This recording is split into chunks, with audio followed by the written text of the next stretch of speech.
All right, it's 8:45, we'll call the March 29th meeting to order. Commissioner Feldheim, will you repeat the pledge?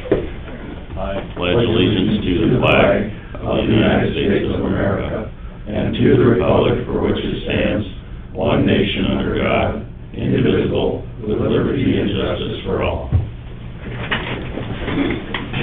Thank you, good morning, everyone. First item on the agenda is to approve our agenda.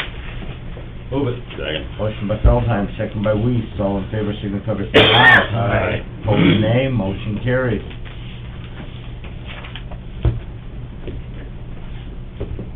First item on our agenda, or next item on our agenda is bid opening for bridge project, structure and approach grading.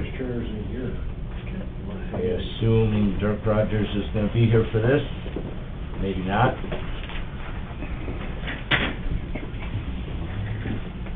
Maybe not. We'll let, Mike handle that if you wanna do that. Sure. Okay. Yeah, Huh. I'm done these guys. Okay, well, let's see, it looks like we got 4 bids. Okay, well, we're gonna start at the top.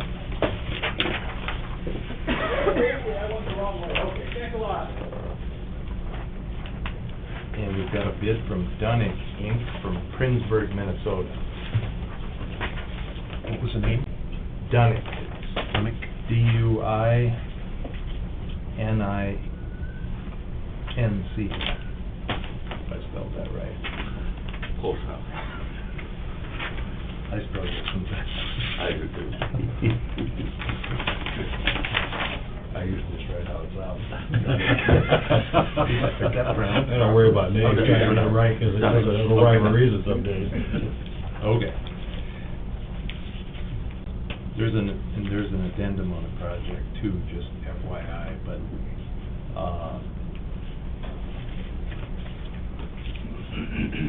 a bid in the amount of $3,132,526.45.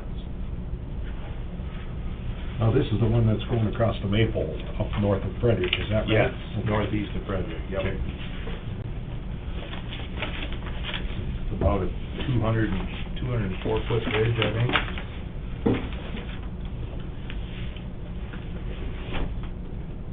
Got a bid from Swingen Construction Company in Grand Forks, North Dakota.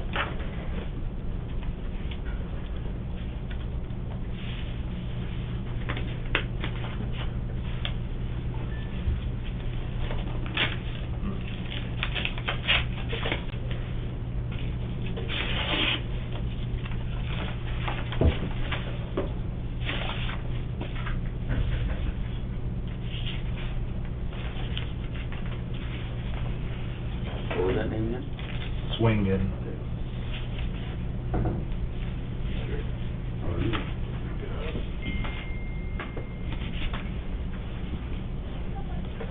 A bid in the amount of $2,080,279. 2080? $2,080,279. Yep, yep. And no cents. Morning, Dirk. Mr. Dirk Rogers. How are you? Good. Going okay so far? Okay so far. Started out rougher, getting better. Good.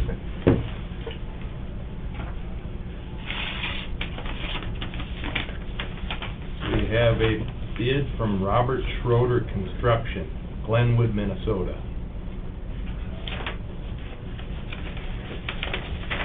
We did that bridge on 11 last year. That one, Yeah.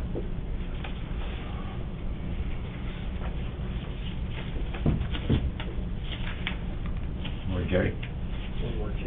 Yeah, you gotta get another sheriff, somewhere. This one right here.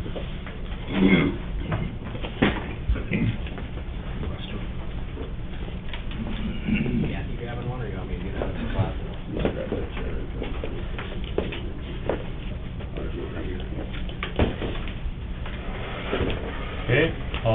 bid in the amount of $1,721,645.85, I believe that is.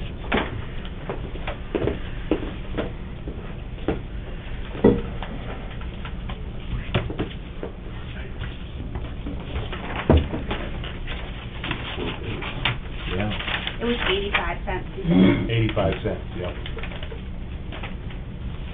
And we've got a bid here from SFC Civil Construction, SFC Civil Constructors in Sioux Falls.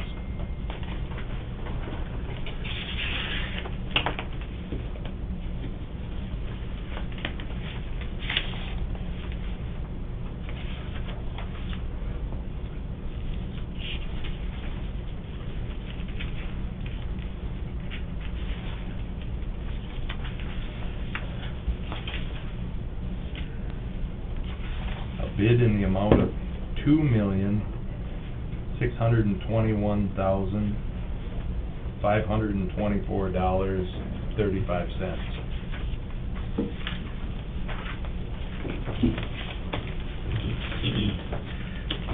That's all the bids I've seen. We have 4 bids, okay? Yep. Did you say anything about anything prior to this?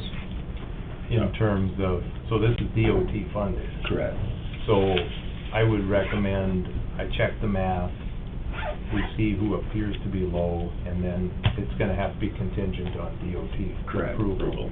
Yeah. So we just send a recommendation and then another set of forms that the engineer will say that everything's legit. So, first thing we wanna do is defer making our recommendation until Mike has a moment here to check the math on stuff. And then hopefully later, like we generally do here and during my time later in the meeting, we can, award it or make our recommendation for award and then forward it to the DOT. I'll have to have a conversation with you in the near future about the funding, because this particular program, because it's an off-system bridge and we're doing it locally, we have to pay the entirety of the cost up front and we get reimbursed for it Okay. quickly. But it's all state funding, It's 80/20. We have a 20% match. but the funding is state, not federal? Yes, yep, it's all it's big money. Yep. It's just that we haven't done it this way before. In the past, it's been on system, so the state would administrate all that, and, but we have to pay for the cost up front and you get reimbursed for it. So does the state oversee that project like they did on 11? Are they there? They don't have to? We'll pay, now again, it's all, once I'll have to go back to whatever the date that the grant was awarded, but, so we did what we were supposed to do to get to that point to qualify for the grant. Any costs that we incurred, even though we presented it as shovel-ready, we got it enough shovel-ready, so it got funded. Then any costs that were incurred after that, whether they're engineering or the construction engineering, or actually the construction of the thing, is all covered by the grant at an 80/20. If you remember, those other bridges we've done, we bought the extra points just by adding more match, so those were 50/50. This particular time, we paid for the match, or excuse me, paid for the points by paying for the design ahead of time to get the points. And actually, just a side note, I prefer this way because you're paying as you go. If you do have a hiccup in your funding and you've obligated the county for $1 million on a $2 million bridge 3 years in the future and something happens with the funding, it kind of puts a squeeze on you. So, just a word to, I think it's a better idea to get it designed ahead of time so you buy those points as you go instead of, yeah, we're gonna get our points, but we gotta make sure we got $1 million to get them in 3 years. Right. But this is part of the big bridge Yep, funding that's all. This will be the program, second one we did. The first one was that one, and, which we've learned to take advantage of pretty well, yep. because there's not that big a pool of money there to begin with. No, it's extremely competitive money. I also have the feeling that when money's that competitive, people build. There's certain things that people weren't gonna build, but now that they qualify, they'll build them. And so sometimes you end up spending money on things that you've been getting by with for quite a while, but outside of that, yeah, it's very competitive. You got a lot of bridges, 66 counties all fighting for the same. I think we're up to 15 million now. Mm-hmm.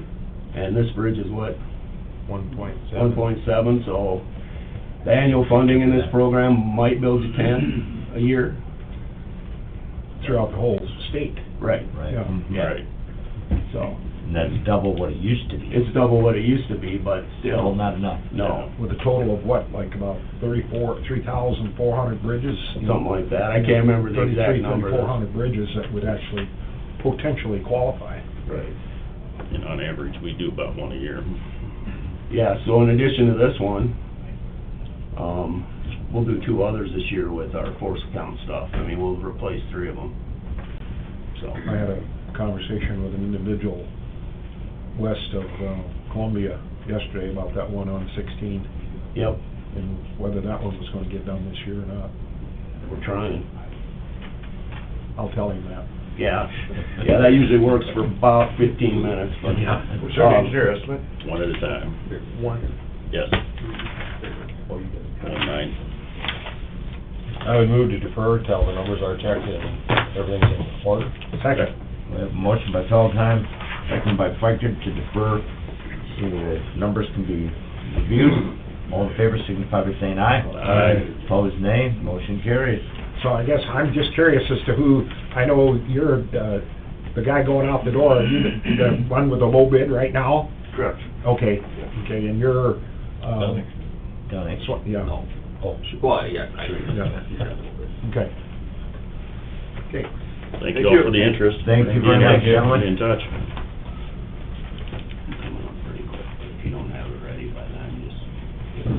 Whenever you're comfortable with it. Thanks, Mike.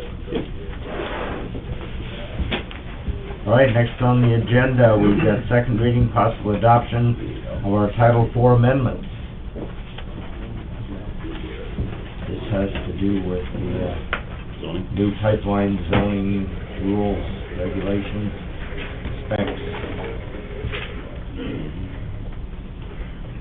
Is that's not just in the pipeline though, isn't that the whole packet that was in There- there? There's other things involved, yeah. Right. With ag and also, industry, light industry, that kind of thing. Correct. Rewrites on, what is there, 4 different ones? Right. Are there any questions on what we're trying to do? Any comments from anyone on the zoning board? Motion to approve. Well, I don't know what are you? Okay, we have a motion to approve as presented. Motion by Weeks, second by Gage. Any further discussion? Jerry, anything you'd like to add? Well, I'm just, the pipeline, I don't know, I've been to a couple of their meetings, and, you hear the talking points, and, is there any landowners in favor of it? I don't know any. If they are, they're in the minority. Yeah, very much so in the minority, yeah, yeah. And, what they're doing, they talk to you, their talking points, they give you a low ball offer with the threat of eminent domain. When I say the threat, I mean, they're saying that, well, you guys do what you wanna do, but, you know, we're gonna get it by eminent domain. Well, I'm not sure they are, because, you know, we're talking about a private industry that's basically kinda sorta unregulated. You know, of course, are some large overlying issues that, yes, they have to obey a certain rule, but they're basically a private industry, unregulated, and now they're gonna talk about using eminent domain.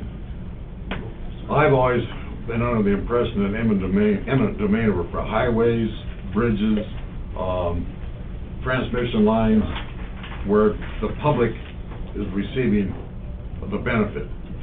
And I suppose you can argue that the public is gonna, if you wanna go that green route, you can argue that carbon dioxide, or they can argue that carbon dioxide is a public benefit, but, because of the green thing.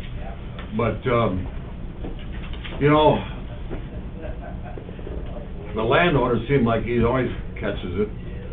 You know, we buy the land, we pay the taxes. My family's been in Brown County for 135 years. And, when Grandma showed up, you know, back when. And,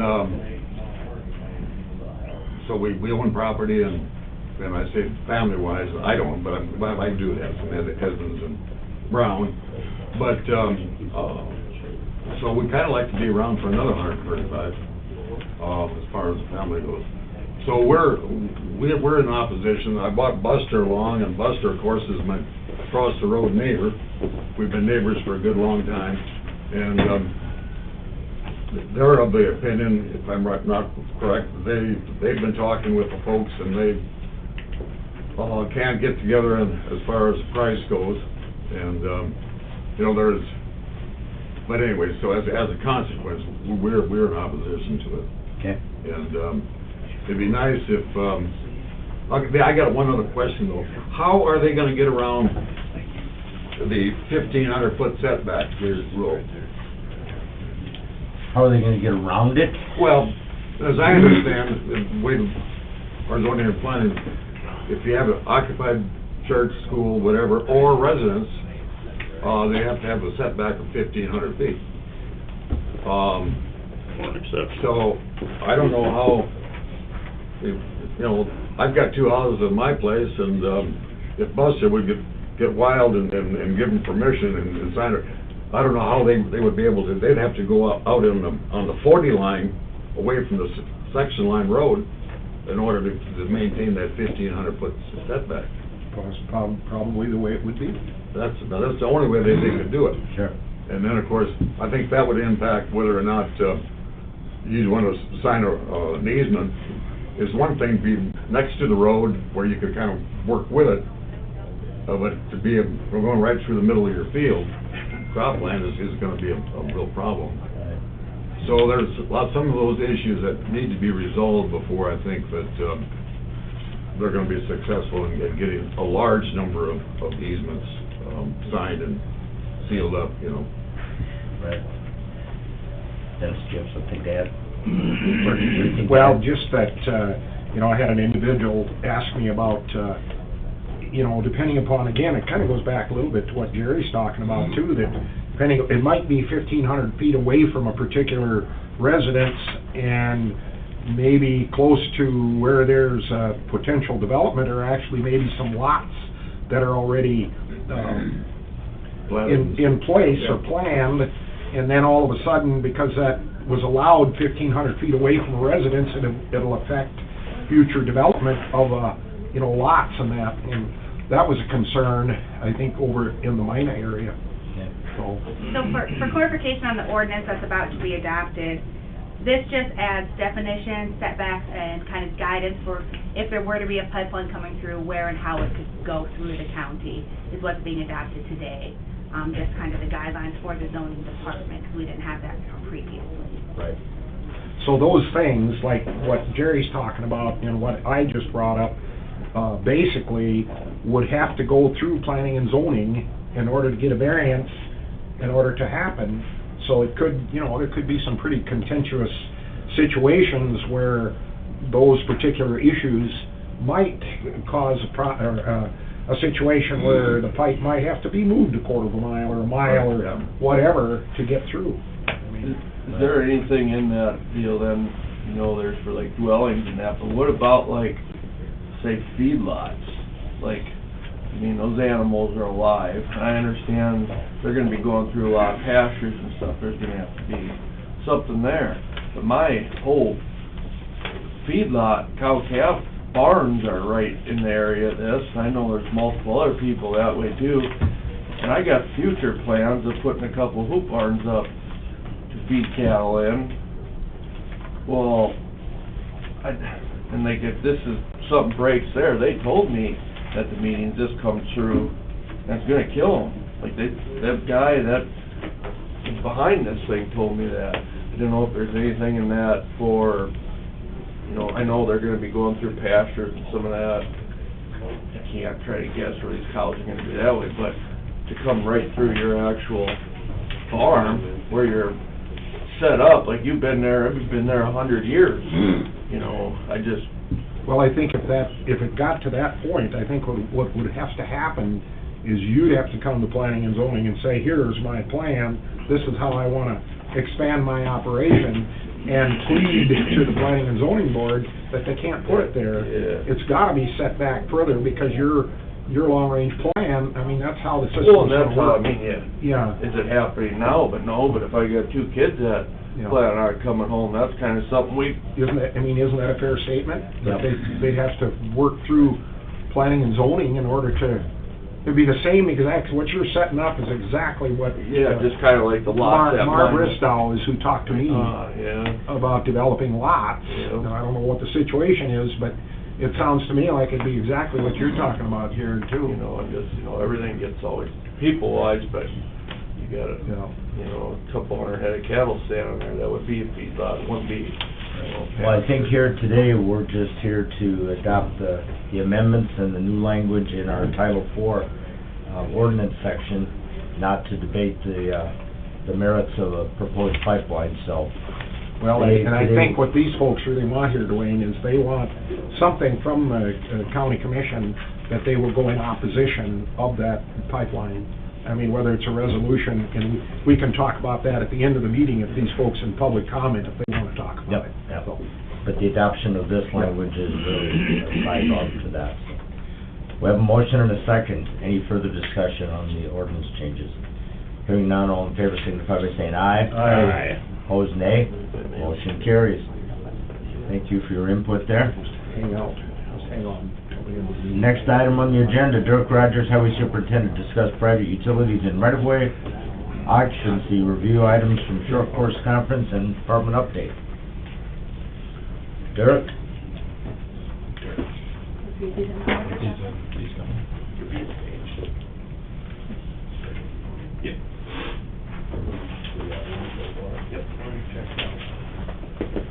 Morning, Dirk. Hello again.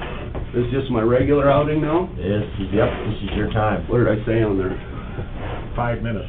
Yeah, and you're late. Private utility right-of-way occupancy, review items from short course and department update. Had a little hiccup on a right-of-way occupancy when I was at the meeting last week. There was a case out of Pennington County, which about 90% of weird stuff comes out of Pennington County regarding highways. I don't know why that is. But it threw me for a loop because the way that those initial laws that I was looking at read, we've been putting these in, I'm not gonna say illegally, but it was enough of a hiccup that I'm like, yeah, I better look at that. And when I got back Friday, the first thing on the agenda for today was a right-of-way occupancy for a private drain tile. So Dwayne fortunately was able to get a hold of some folks for me Friday at the DOT, and they led us to a different set of laws. Basically, the ones that I was looking at, it's whether or not the county is compelled to allow it versus, you know, as I've said before, if you're hooked up to a public utility, regardless of what it is, a drainage district, anything, the laws are a little bit different on how much control the county has versus a private, absolutely private water line off a well. So everything's fine the way we've been doing it. Like I said, Dwayne did a little legwork for me, and I visited with Ross a little bit, and we're fine. We'll just proceed the way that we always have. If we ever have a hiccup, we just have to be aware of which law Mm-hmm. that we're operating under there. So that's all that was. I don't expect that we're gonna change how we're doing stuff. Just a few comments on funding. Oh my goodness, we had our NACE rep from, the guy from Washington that's our lobbyist and runs the executive board and went through, it's a behemoth of opportunities that are coming through. I remember a little bit, it reminds me a little bit of after 9/11, for those of you that were around. Remember, they just threw a whole bunch of money and said, go fight the terrorists, and it took a few years before there was actually viable mechanisms for managing and distributing the money and stuff. It took a little while. Well, this is kind of the same thing. The money looks like it's out in front of the horse a little bit, but at least it's there. And there is a whole slew of there are so dang many different opportunities and different programs and how they're all slotted. There'll also be opportunities for the county to deal directly with feds for money. Currently, about the only time we can do that is, you know, through FEMA and stuff like that. Most of it gets laundered through the state. No matter what we do with the feds, I'm sure the state's gonna have some involvement, at least monitoring it you know. Mhm. But there will be some different opportunities for direct funding to counties in some instances. And, you know, that's be careful what you wish for thing too, because sometimes your federal money ends up costing you more than what we can do it for locally, but, there's some pluses there. My thing with that is they've gotta gear up, the government bureaucracy has to gear up in order to distribute all this money, but, you know, they're having the same hiring issues, but they have to build a little bit of their own mechanism in order to distribute this This money. is all into that new infrastructure bill? Yep, no, this is independent of all the other COVID monies and this is only the part of the bill that got passed, so, good Lord, Here's the money, what are the rules? Don't know yet. yeah, and that's basically what's happening. So I think there's a lot of opportunity there, but we're gonna have to be a little patient and see where that goes. Covered a little bit about the rural access infrastructure funding for the townships. Got a little clarity there. We turned in our stuff. I'm always curious with our township folks, and that meeting was the same night as the district meeting, which was the same night that I was coming back from the highway meeting, so we had a bunch of stuff. I like how you commissioners only work 2 hours a week, but I think you had 9 hours of meetings last week between the culverts and the pipeline and the district meeting and the jail, right? So, I'll kiss your ass there a little bit, but... Yeah, no trouble. But, I'm curious if our townships are aware of what they have to do, you know, to participate in that. And then that's another thing, Kathy, at some point, I'm supposed to sit down with you and figure out who's eligible and who's not eligible for that money right now. And, it has to do with having their opt-outs and their... Do you know when that application's gonna be completed, or like the Soon. association portion of it? Yeah, I Wait mean, after that, 'cause I yeah. haven't seen that stuff yet. it'll be a couple months, it sounds like. And I don't know how long it'll be till somebody actually applies for them too, you know. What was passed this year, I think, was an additional 25 million. Yep. Over 3 years, right? Yep, so they gave $3 million for the inventory, and then another $3 million that hasn't been distributed yet. It's appropriated but not distributed. Right. And then another 25 that I'm assuming once we get the distribution of that figured out. And that's for the townships? Yep. The only reason I ask is I'm on Yep. Warren Township Okay. Board. Yep. And like, don't really know a lot about this whole thing, so we come to you for an application, or how, or what? Yep, What do we gotta do? Eventually, you'll come to us for an application. If you call me now, I'll go, right. We'll probably get Right. something out to all the townships once everything is settled Yeah, with like how the- to apply, the concept still Right. being.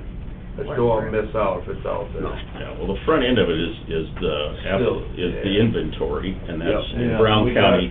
Yeah. We got that done already. Right. Yep. So- That's the important first step, and that's coming due here pretty quickly. Yeah, yep. Yep, no, we've got all the inventory done, and townships are welcome to come check it if you got questions, but,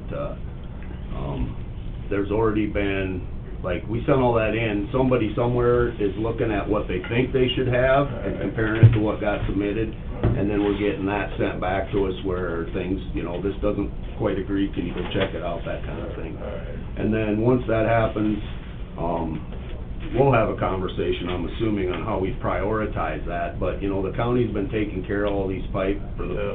since I've been around. Anything over 4. Yeah, and, I think we only, not counting the flood year, you know, not counting when everything washed out, I think we only replaced 4 of these all of last year, you know what I mean? Yeah. So, I don't, that's the other thing, is we've already got, we got 92,000 or whatever to do the inventory, and we spent 9 doing the inventory, so we still have 83,000 that we're supposed to be able to use for those culverts.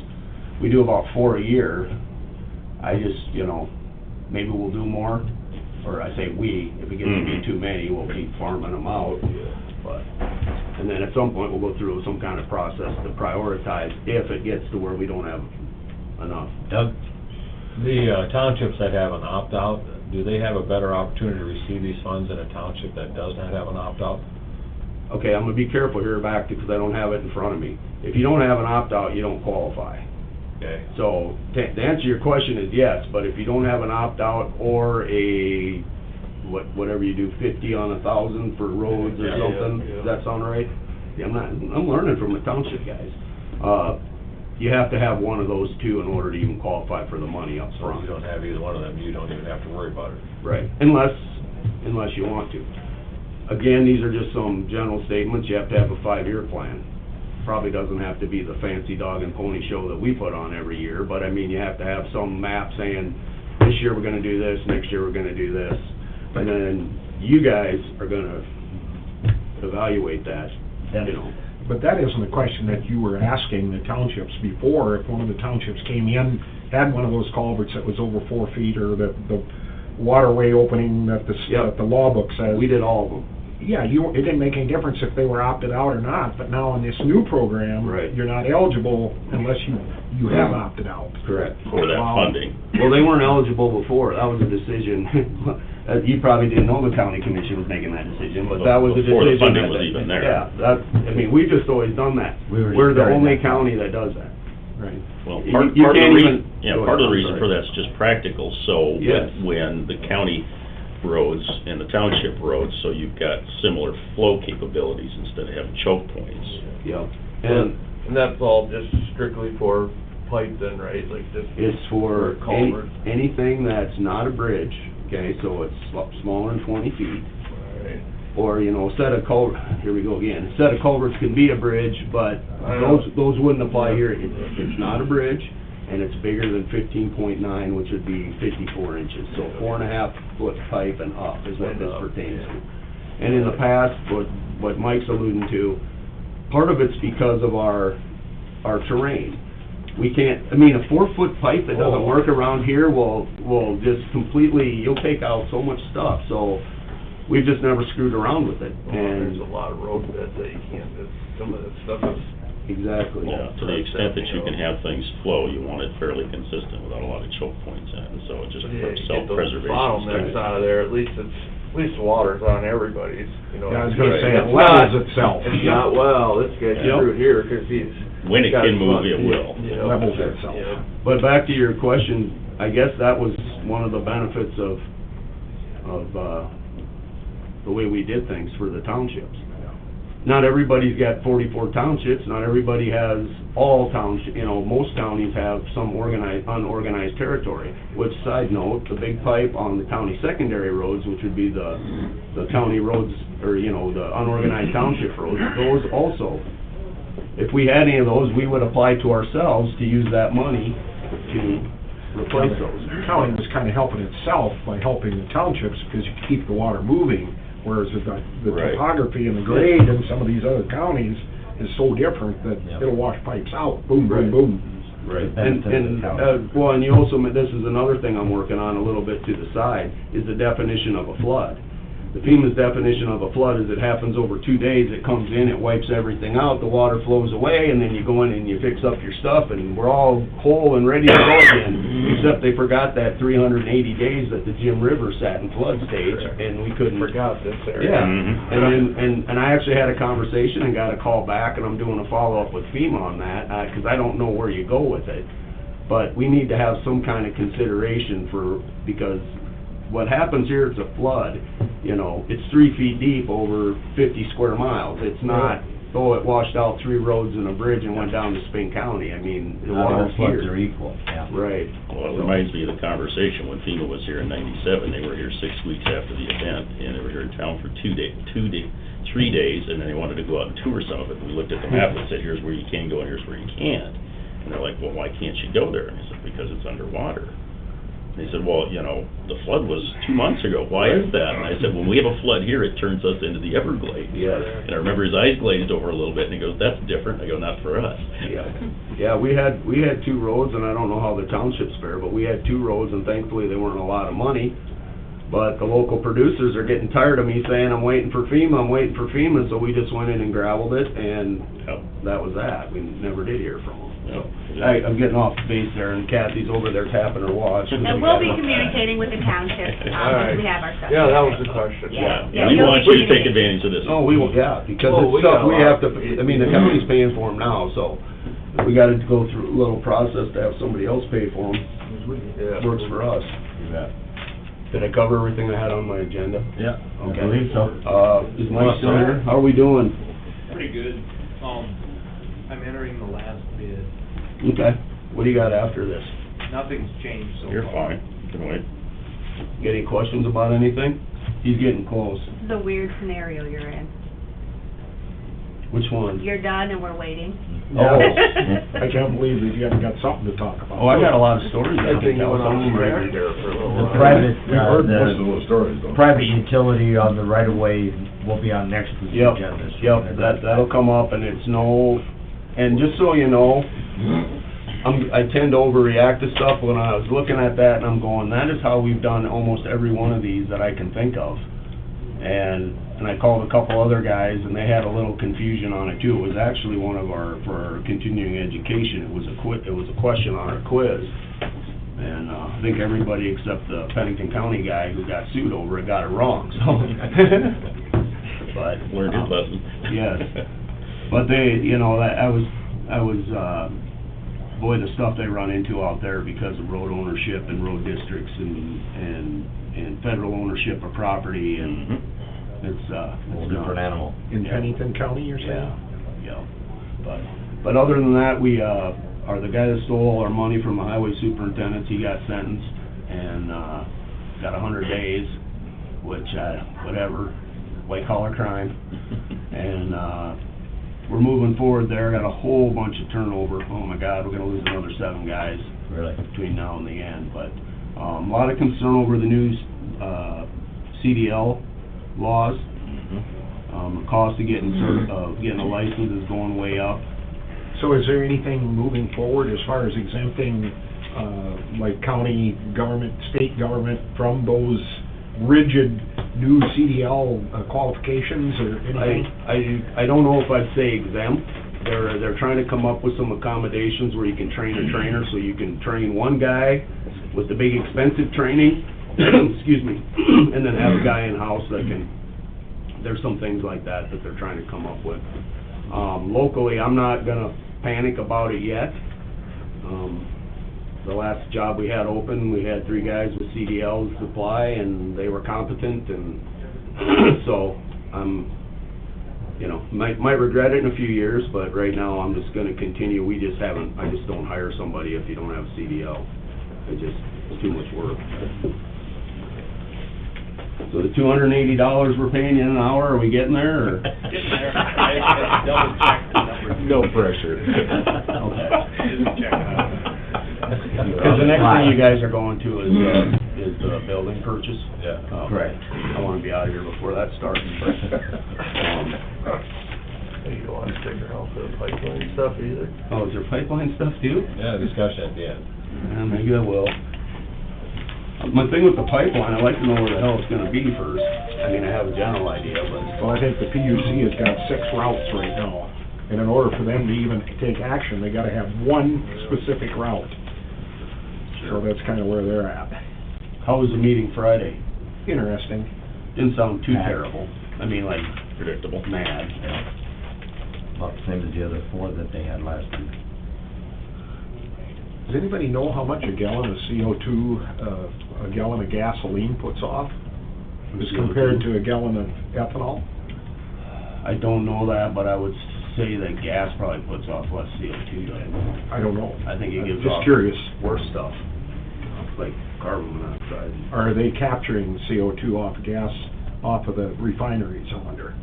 It's probably getting scrubbed, but that's who needs the credits. See, they gotta sell these credits to them. Rob Peter, pay Paul. Yeah. All about the money. Well, if you built I a, can tell you that in New Mexico, a gallon of diesel is $5.10. We're not far behind. You know what, CO2 is worth a ton of, How much a ton is it worth? $50? $65 a ton. That's per metric ton. It's gonna go to 85. Oh, yeah. That's where it's headed. Currently it's 65.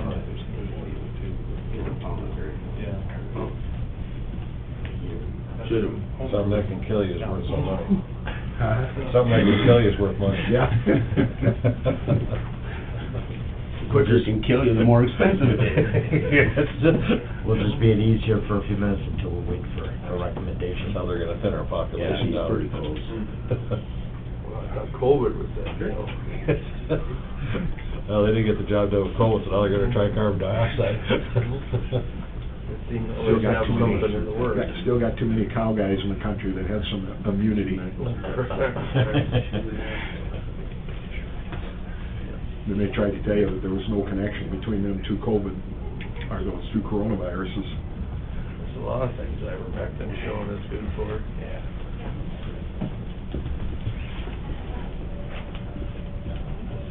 They had it twice, and they told me He was behind your back. That's right. Good? Well, I'd recommend that we award to the low bidder, who was, or that we, not award, but we, recommend awarding to the low bidder, who was Schrader. I'll move it. Motion by Pickett, second by Weiss, Contingent on DOT's approval, of course. to recommend to the South Dakota Department of Transportation to accept the bid for 1.721,645.85 from Schroeder out of Minnesota. Any further discussion? All in favor, signify by saying aye. Aye. Opposed, nay. Motion carries. Thank you. Thank you, Mike. Thanks. Thank you, Dirk. Appreciate Where it. are those bids at? John's got Yep. All right, thanks for your patience on that. Next item on the agenda, to discuss the purchase agreement for the regional jail facility.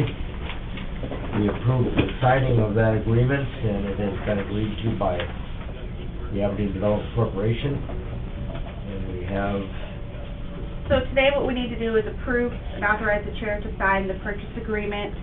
We need I would like a motion on what budget then we will be taking the funds out of. So if we want to kind of do them in that order. So are we approving the signature of it, or that it's already signed? The actual purchase agreement itself has not been presented to the board publicly. That is, it's on the agenda today for the public presentation. So it needs to be approved at this level. And then I would also, I'm just asking a motion, since this is such a large expenditure, and it will force a budget supplement, that we decide what budget we'll take the funds out of. It could be commission, it could be maintenance. I'm recommending maintenance for that, but maybe we should just take it one motion at a time. So in essence, we've approved the purchase, but not But signing of the the details purchase of the agreement. agreement hadn't been presented yet, and that's critical for this purchase, so. So the one that's in the packet, is that the finalized? No, it doesn't sound like, but evidently according to Kathy, that's not the final, No, what's in there is the final purchase agreement. but it's already signed. Well, I don't have anything to do with that. On the original purchase agreement, a couple things came to my mind. There isn't anything that states for easements and that type of thing. What happens in that situation if we sign a purchase agreement where there's gonna have to be easements? Can you actually do them after the fact, or should that be not in the purchase agreement now? We had that discussion yesterday with Mr. Tobin. Title commitment, we're running a little behind on that. That's gonna show us that stuff.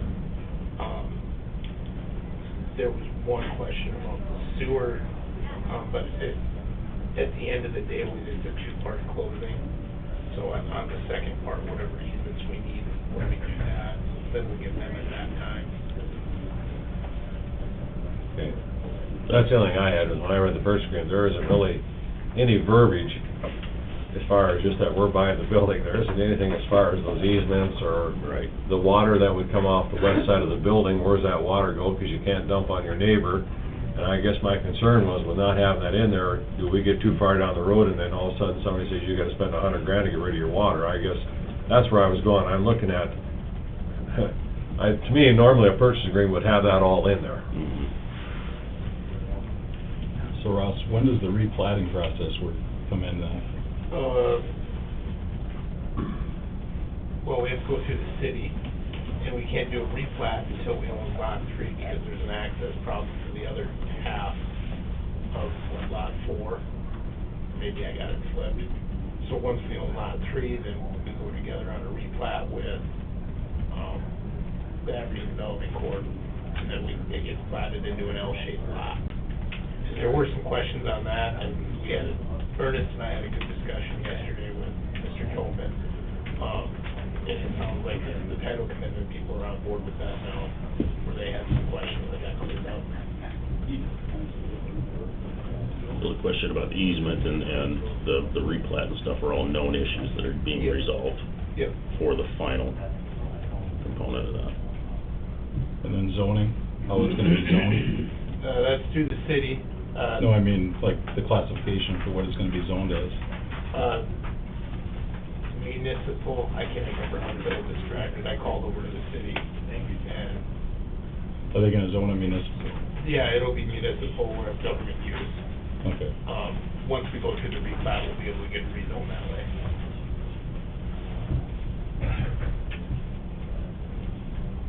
Okay, so we need a motion right Should- now to which budget to Shouldn't take out the, of- purchase agreement state that these facts are all gonna be worked out through? Because we don't have anything that says if something goes wrong in 2 months, that, well, it wasn't in the purchase agreement. I wonder if those little caveats that aren't really, they're being worked on, but they're not in there. Shouldn't there be some in the purchase agreement that says that these are gonna be resolved, or what's working on in that purchase agreement? I'll defer to Ross on that. If that's your concern, we can certainly get it revised. Well, I would think that, you know, you'd want some type of, like, Yeah, and I get it, and we're working on it, and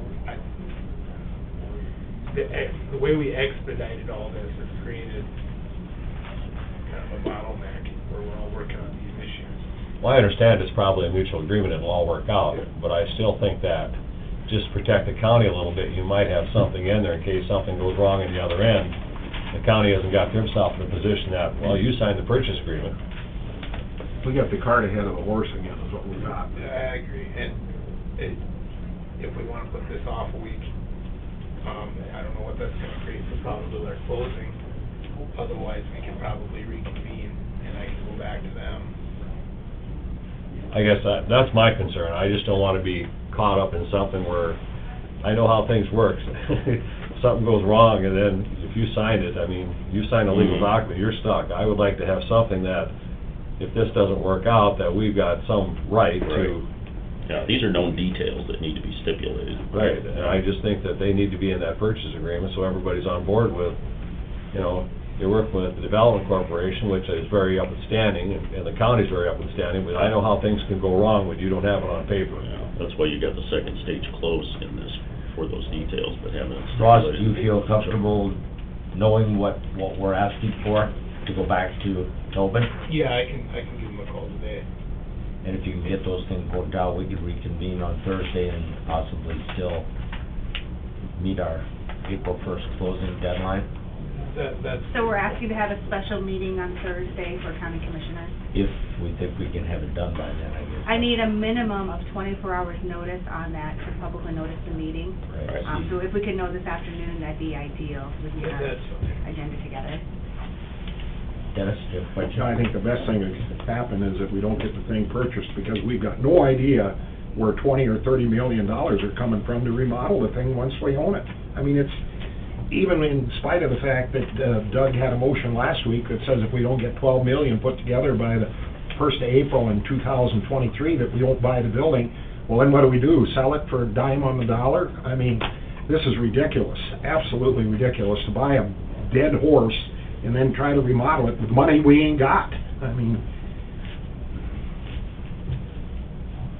be the best thing that ever happened if it don't go through, till we know where the money's coming from. I mean, we talk about a jail, about buying a building, and we haven't got 20 or 25 million dollars, don't even have a clue where it's coming from. Let's get an obligation or a commitment from somebody where the money's coming from. I mean, that'd be like going to the bank to borrow $5 or $6 million to buy a bunch of machinery, and you ain't got no land to farm it on, or to use it to farm. I mean, it makes no sense.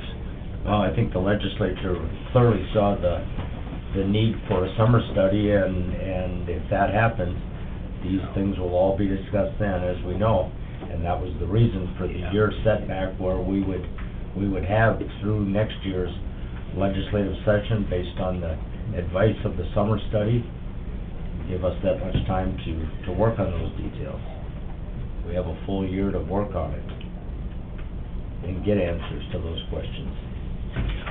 Mike? This is probably a question for him, is it as simple as just having, the purchase agreement is contingent upon this, and this, whether it's the thing Doug is saying, or Dennis is saying, or, like when you're buying a house, it's And that's the thing is, contingent we've upon me got- selling my house? We've got options once we get the title commitment to raise objection, and that's kind of what we've been waiting for. We spoke with Roberta over at Dakota Title yesterday, and she had some questions about what this is gonna look like in the end before she could actually get it done. So we've got 7 days to raise objections on this. Now, obviously, hopefully we get it today, tomorrow, and then we can take a good hard look at it. Yeah, I was just saying like with what Doug, the county has an out. We We do. sign the agreement and there's these 3 or 4 things, or however many it is, aren't met, they're not obligated at that point or whatever. So do you wanna go for Thursday or Friday? I'm gonna let that be your guys' call. We could set a time and date if that's what we're wanting to proceed. What is Friday, is that the first? That's the Yeah. first. We could do, I don't wanna like rush, the 2 attorneys working on this. We could do Friday. Friday morning and They then... don't wanna go till later Friday for the closing. Okay, so That Friday buys morning, one more day. purchase agreement, Friday afternoon closing is kind of tentatively what you're looking at for timeline? Can you guys all, a quorum convene Friday morning? That'd be the other question. Sure. Can we do it like at 8 Mm-hmm. earlier, so that? I move we defer that item until a special meeting Friday morning, 8 o'clock. We have a motion, do we have a second? I'll second. We have a motion by Weiss, second by Gage, to defer action on the regional jail facility until special meeting of the Crawford County Commission on Friday morning at 8 o'clock, April 1st. Further discussion? Hearing none, all in favor signify by saying aye. Aye. Opposed, nay. Nay. Motion carries. Okay. Let the record shows a 4-1 vote. Next item on the agenda, discuss jail options. We were contacted by a gentleman that wanted to present some jail options, and I don't know if they're here. Corey? Corey Johnson. Corey Johnson, are you here?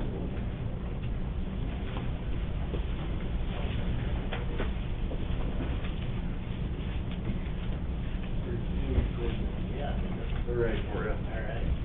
Thank you. Yep. Mr. Johnson. Big group. Morning. Good, how are ya? Good. Donuts? For a goodie? I shoulda. Just a little bit on us, a little reading material for you guys. I only brought enough for...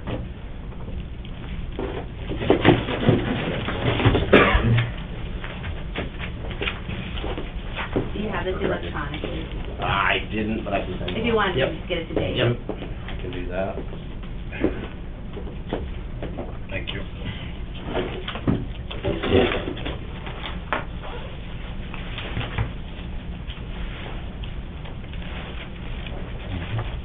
Well, Dave asked me to come in today.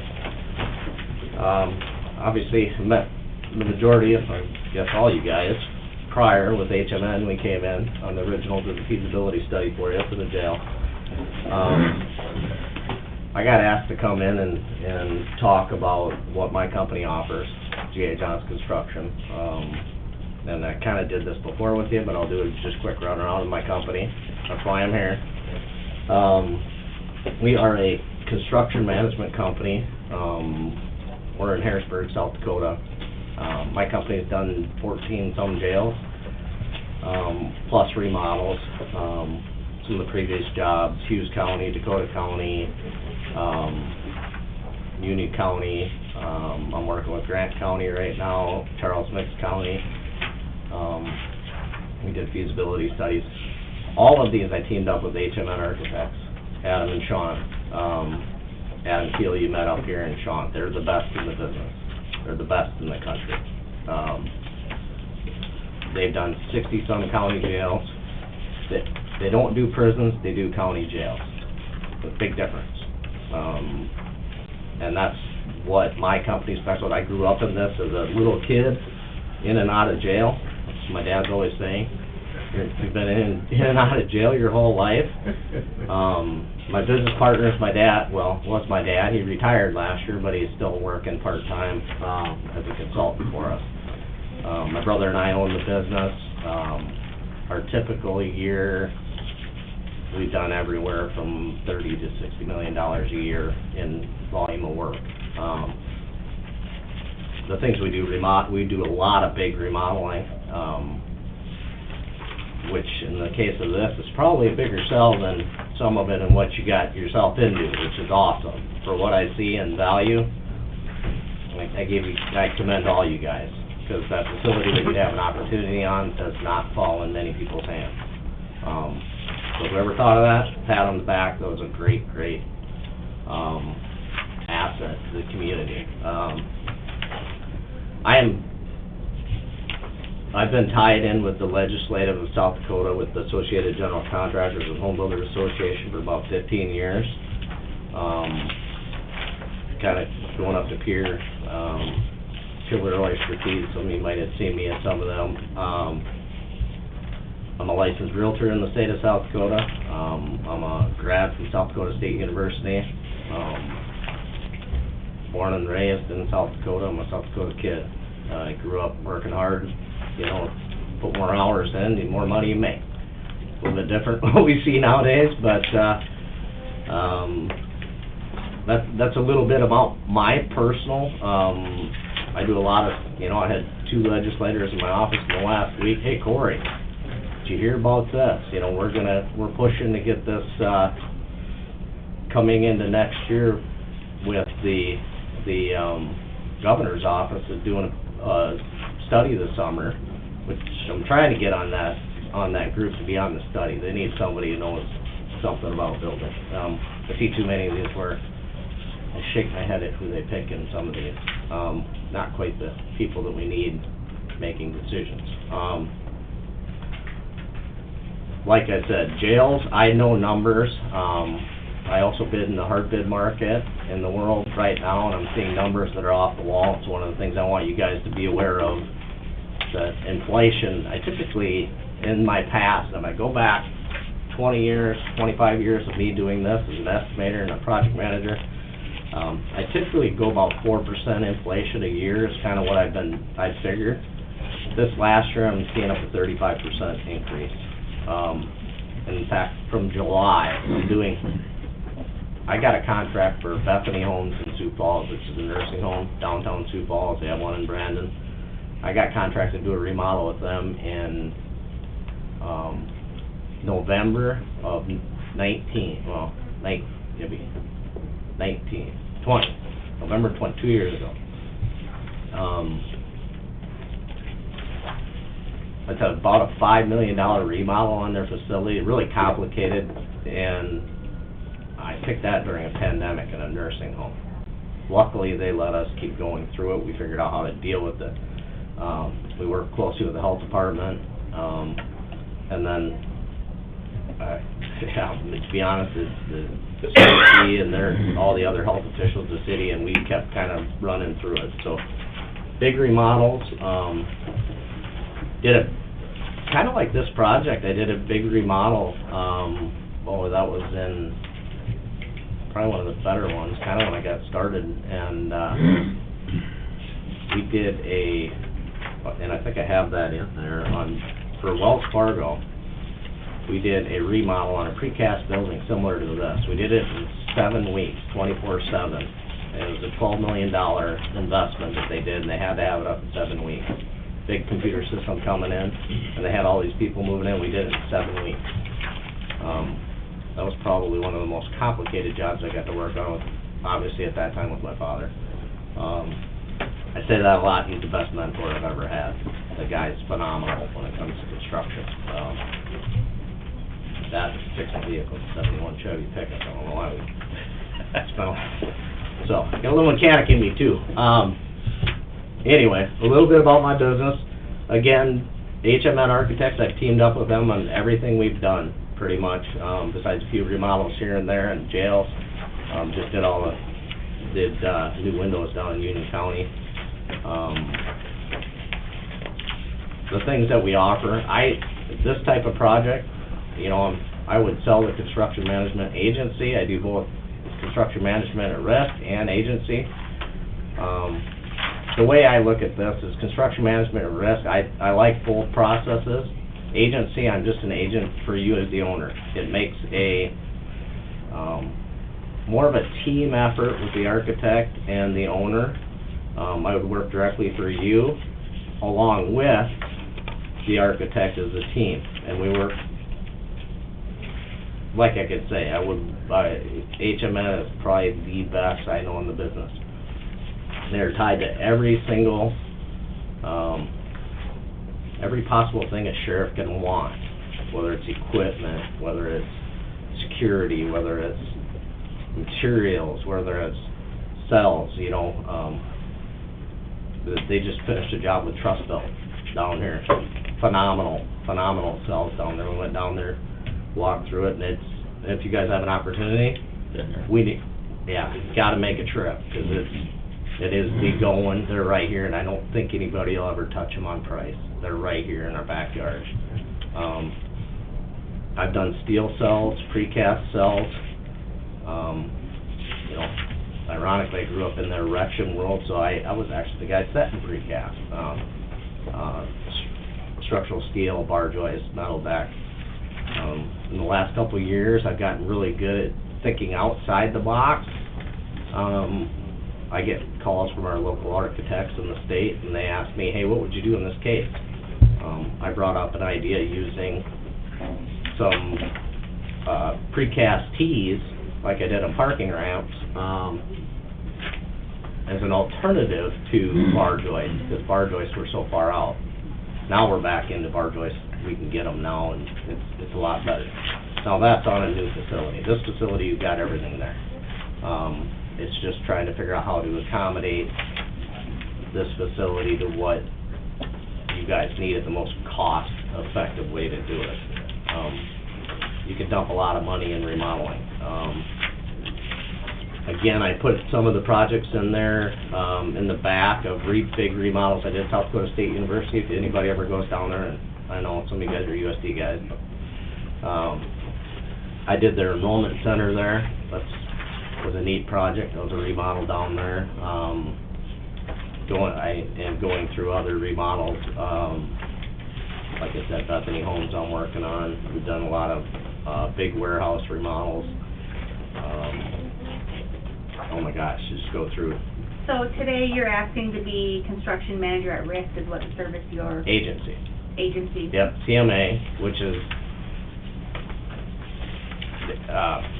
at risk versus agency. I kinda look at it as at risk as like a glorified general contractor. You're hiring a general contractor to do your job.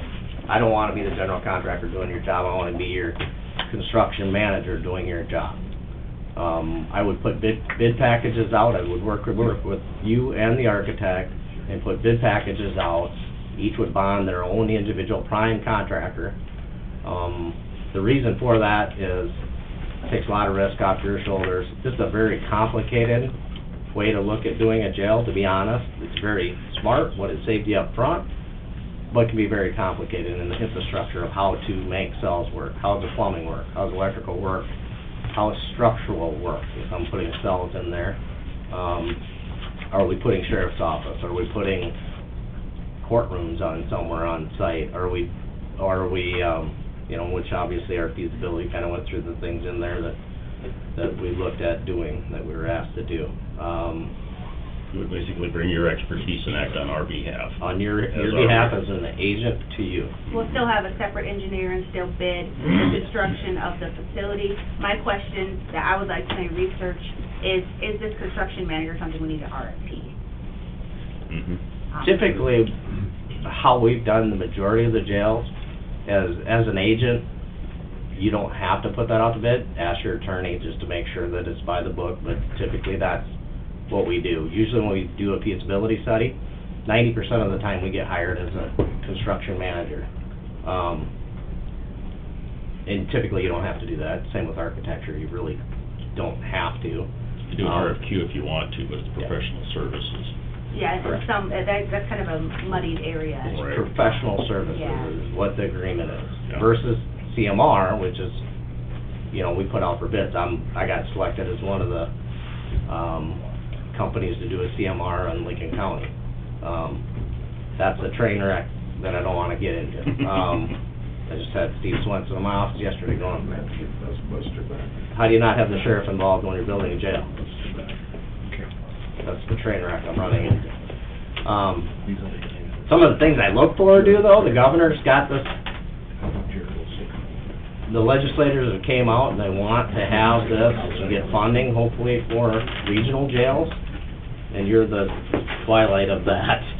I mean, it couldn't fit any better. Obviously, you need to have it, you need to have, more beds, you need to bring everything up to code ACA standards, which myself and HDN work great together with. They know they can trust my numbers. I've had a lot of insight on building materials, people we work with. There's specialty items in there, doing jails that I found out over the past, and there's a lot of them that have been in and out of business, whether it's, like I said, metal cells, precast cells, your security, funding on that end. Toby Morris, so we've done quite a few projects with him, and I know you guys are probably very well with him. Mark Meyer Henry's wrote bond stuff, good friend of mine in Sioux Falls, helps him out on that end. You know, that's what my company brings to the table. We're hard workers, we know the jail business, we know the people in it, that's the big one. Jails are a different game, but you can't take your local architect and say, hey, I'm gonna build it. You can, you're gonna take a risk, because there's a lot of things that tie into a jail versus, and if you want local involvement, you know, HMN would probably work with a local too, if that's something we need to do as well, to bring in some of that local presence of architecture, which is not a bad thing all the time. Sometimes you get guys from out of town, it's nice to get a local involved that knows what to see. What do we want to see around our town? For me, I know all the big contractors, HVAC, plumbing, you name it. The general contractors, most of them are good friends of mine, I went to college with quite a few of them. Kind of funny, and being involved in the AGC and other organizations in the state, I've done pretty good at having that deal. I've been in these interviews before with other people, other competitors, and I think that's one of the things I bring really good. I got a good relationship with all these guys. I have a question for you. Sure. At what point in time do we ever see any hard numbers of how this thing's gonna come together? Soon as we sit down and figure out what you want to spend money on, how much budget are we gonna look at? This case is gonna have to work backwards on a budget. We need to know numbers that you're willing to put into the game. I know what you already put into the building. What are you gonna put in to get what, you know, the office needs? And they're the guys that are gonna help lead to that point of where we're at. Well, they originally thought 35,000 square feet could set up 200 beds. Now, my question is where's the 35,000 square feet out of 160,000 square feet gonna be? I mean, that is such a humongous building that I don't know how you ever gonna decide where that's gonna happen. And it's hard for me to visualize where we're gonna go when we've got this kind of a square footage and where you're gonna have it. And what shape is the building in right now? I understand the roof is a little weak. You got a cement problem because you can't keep the oil from bubbling back through the cement. That's been 50 years of axle grease on there. Yep. And they've done a sample where they've cleaned that cement, ground it down, repainted it, and in 2 years the oil bubbled right back through it. Has all that been taken into consideration? Like new boiler, you know, all the things, air exchange systems, standby units, the sewer system, all of those things. I mean, have they been specifically pinned down as to what the cost is gonna be on all that? Well, without having geotechnical reports, I can't answer that. Without having the proper testing, I can't give you those answers. Engineers, we'd have to bring on board to do that. we don't do things by cutting corners, so we need to know that. Is there asbestos in that building yet? I wouldn't say there'd be a whole lot. I think it's fairly, I guess I don't know that till we get into it. And we haven't even gained access to the building yet, so there's a lot that we don't know until we actually take possession of the building, get in and further delve into what we're looking at, what we've purchased. I've done a lot of remodeling on facilities similar to this, in every facet. By visual inspection of it, when we went and did our walkthrough, I'm actually impressed with how well it's taken care of. That says something about the building itself. That says a lot. I've been into facilities, you walk in there and you go, wow, there's rats. You know, we didn't see that. It was very well taken care of. It's a challenge. I love challenges. Pick a nursing home in the middle of a pandemic. You love a challenge. So what you're saying is that, in spite of all these things that we really don't have an answer to until we hire somebody, or somebody hires somebody to go in there and do these borings and to do all of this stuff, that you're thinking that doing that versus actually sitting down, designing a new building, something that can be added on space that's available, that it's going to, in the end, would be a better facility than remodeling something that, we've got there's a lot of questions out there. I guess I'd like to see the comparison, the absolute and we don't have those numbers on, and you mentioned borings and all different things that would need to go on out there versus the cost of a new building. To me, something that could either be added on to for height or expanded on. We haven't got those numbers. We haven't really looked at what a new facility with a limited, maybe 100 beds, maybe 80 beds, with a potential of adding on another 80 beds in 2 or 3 years. And I realize that when you've got what Commissioner Feldheim alluded to, the huge square footage that we really don't need, and somehow that's got to be cut off or petitioned off, which probably isn't a big deal. You can build a wall inside of the building and break it off. I don't think we've got all the numbers that we need in order to move forward. You mentioned Toby Morris and the Meyer Henry Group. Those folks bond, and obviously they're going to have to be paid back. Okay. And I don't care if it's over 10 years, 5 years, 20 years, whatever it is, that money's got to come from somewhere. It's one thing to come up with $20 or $30 million to remodel something that we haven't even got numbers on, let alone and then that's the other thing too, is to really break down what the sustainability of the facility is. And I know your company probably doesn't do that. And we're supposed to supposedly have those numbers, which, you can make numbers do a lot of things. You can really dress them up and make them look pretty. So I got a lot of concerns. I just don't think we've had specific numbers as to what a new facility that you don't have. We're buying walls. We're buying walls is what we're buying. I 100% agree with you. When you hire a construction manager, you're hiring trust. Somebody who knows how to build something, somebody who knows what it costs to do it. That's what you're hiring as a construction manager. I am not a designer. I know enough to get myself in trouble, because I've worked with these guys long enough.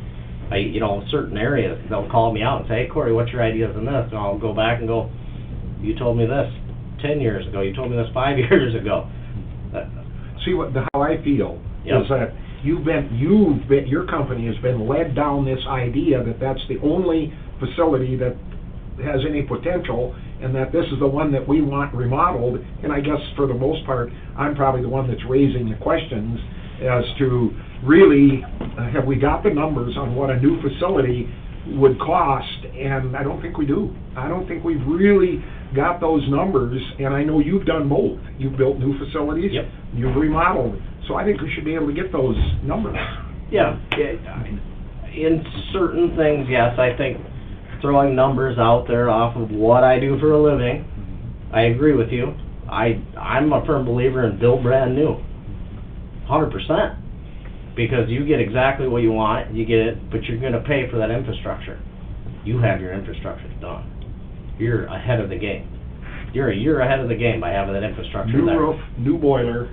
Well, I was Questions on told the that sewer roof wasn't system. that bad when I haven't inspected it myself, but that's what I was told by the real estate agent, so.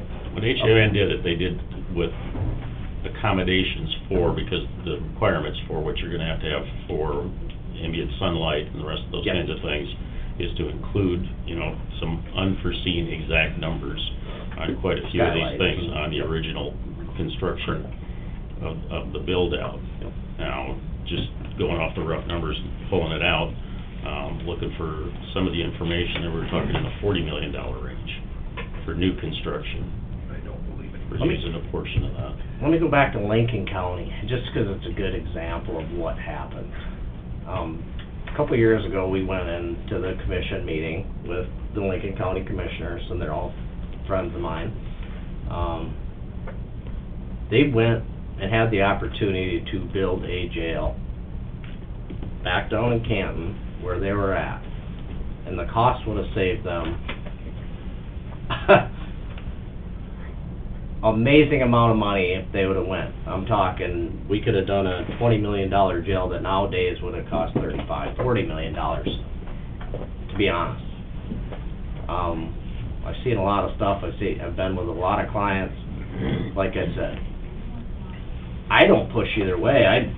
As a construction manager, as an agent, I do whatever you tell me to do. If you want me to go look at the airport and say, hey, I want it right out here and I want a helicopter pad, I'll go do it. I did one on Avera, by the way, one time.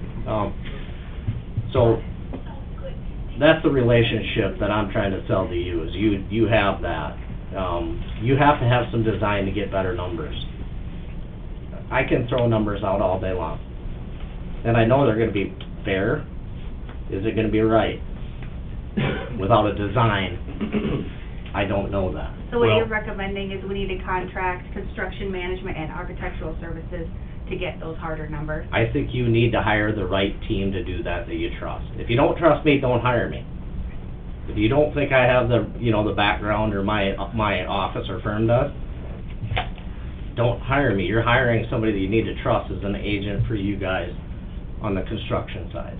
And at this point, we're not to the point where we need to be hiring somebody, but I appreciate you coming here and explaining some of the services you have and some of the advantages of considering doing that. Because we have a unique situation where we have a critical need for ourselves as Brown County. And as partners that we are right now in the region with contracts with 14 other counties, that we can't fulfill to the extent that they would like, because we don't have enough capacity where we are right now, trying to figure out a way to expand that capacity as cost effectively as possible, knowing what we need and what potential we need going forward. And with the unique opportunity that it presents itself with the state going to be reevaluating its relationship with local governments when it comes to incarceration, rehabilitation, training, mental health issues, issues with substance abuse, and the rest of those kinds of things, which we're just at the very beginning of those conversations about what that looks like and where this facility may fit in to that, has opportunities for shared mission facilities, assets that would help satisfy what we need for ourselves, for our region, as well as be a component of what would help with the state.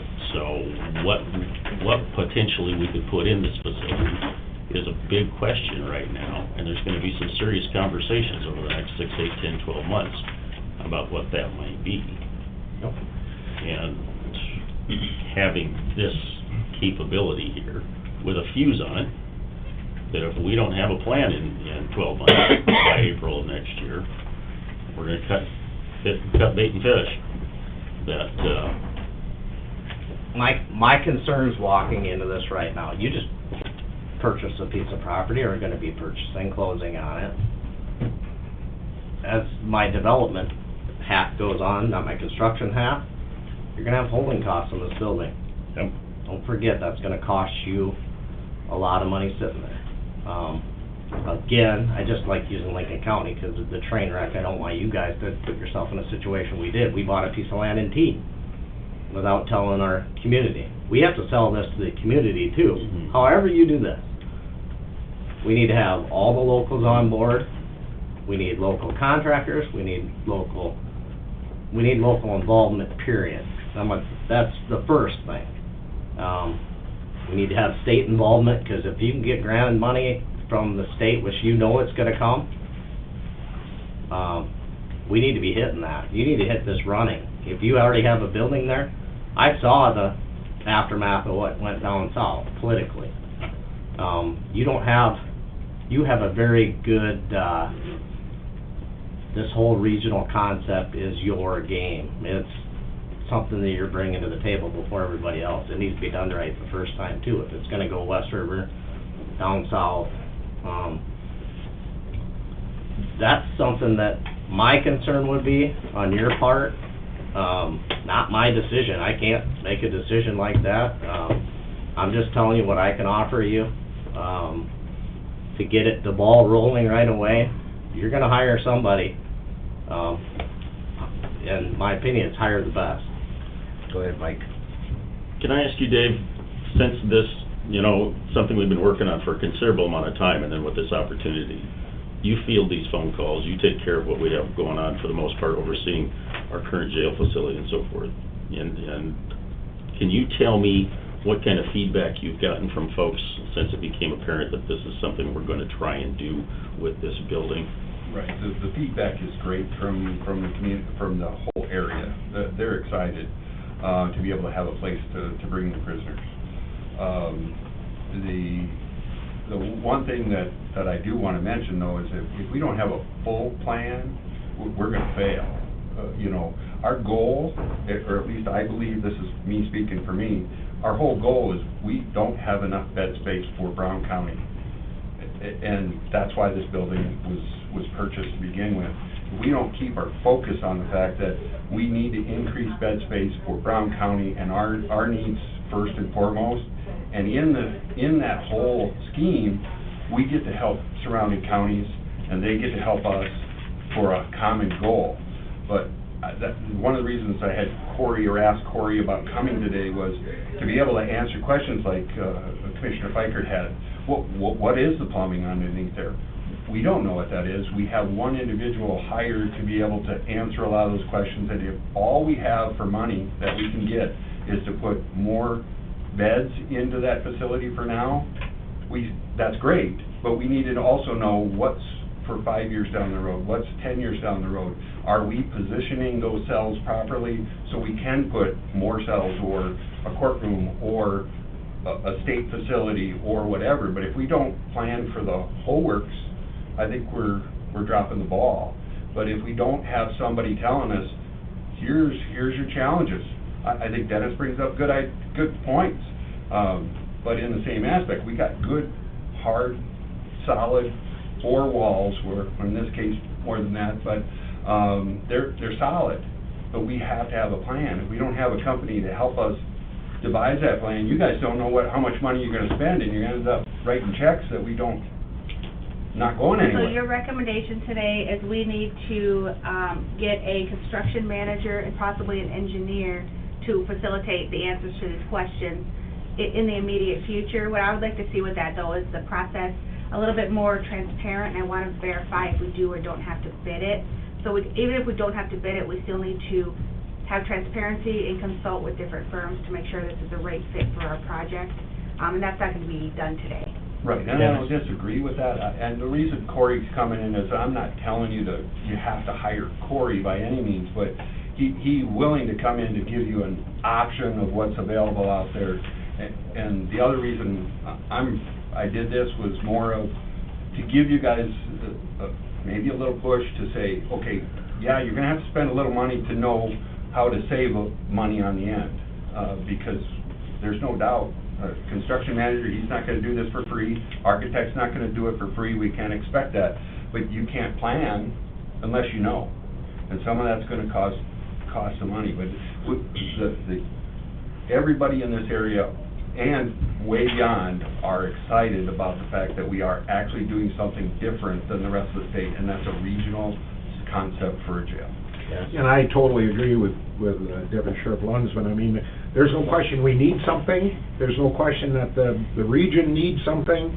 My concern is the palatability of the public when you've got basically a push by a small group that are pushing this particular building when we have not had absolute specific numbers, and that's what Johnson, that's what your company would do, is give us some specific numbers as to what all of those things that we don't know about in that building, whether it's easements, whether it's plumbing, whether it's wiring for the IT, for anything that goes on out there as a direct comparison. It's like we've been sold that this is the only building anywhere that it can be remodeled to do exactly what the sheriff department needs, what the jail needs, but we haven't got solid numbers of what a new building.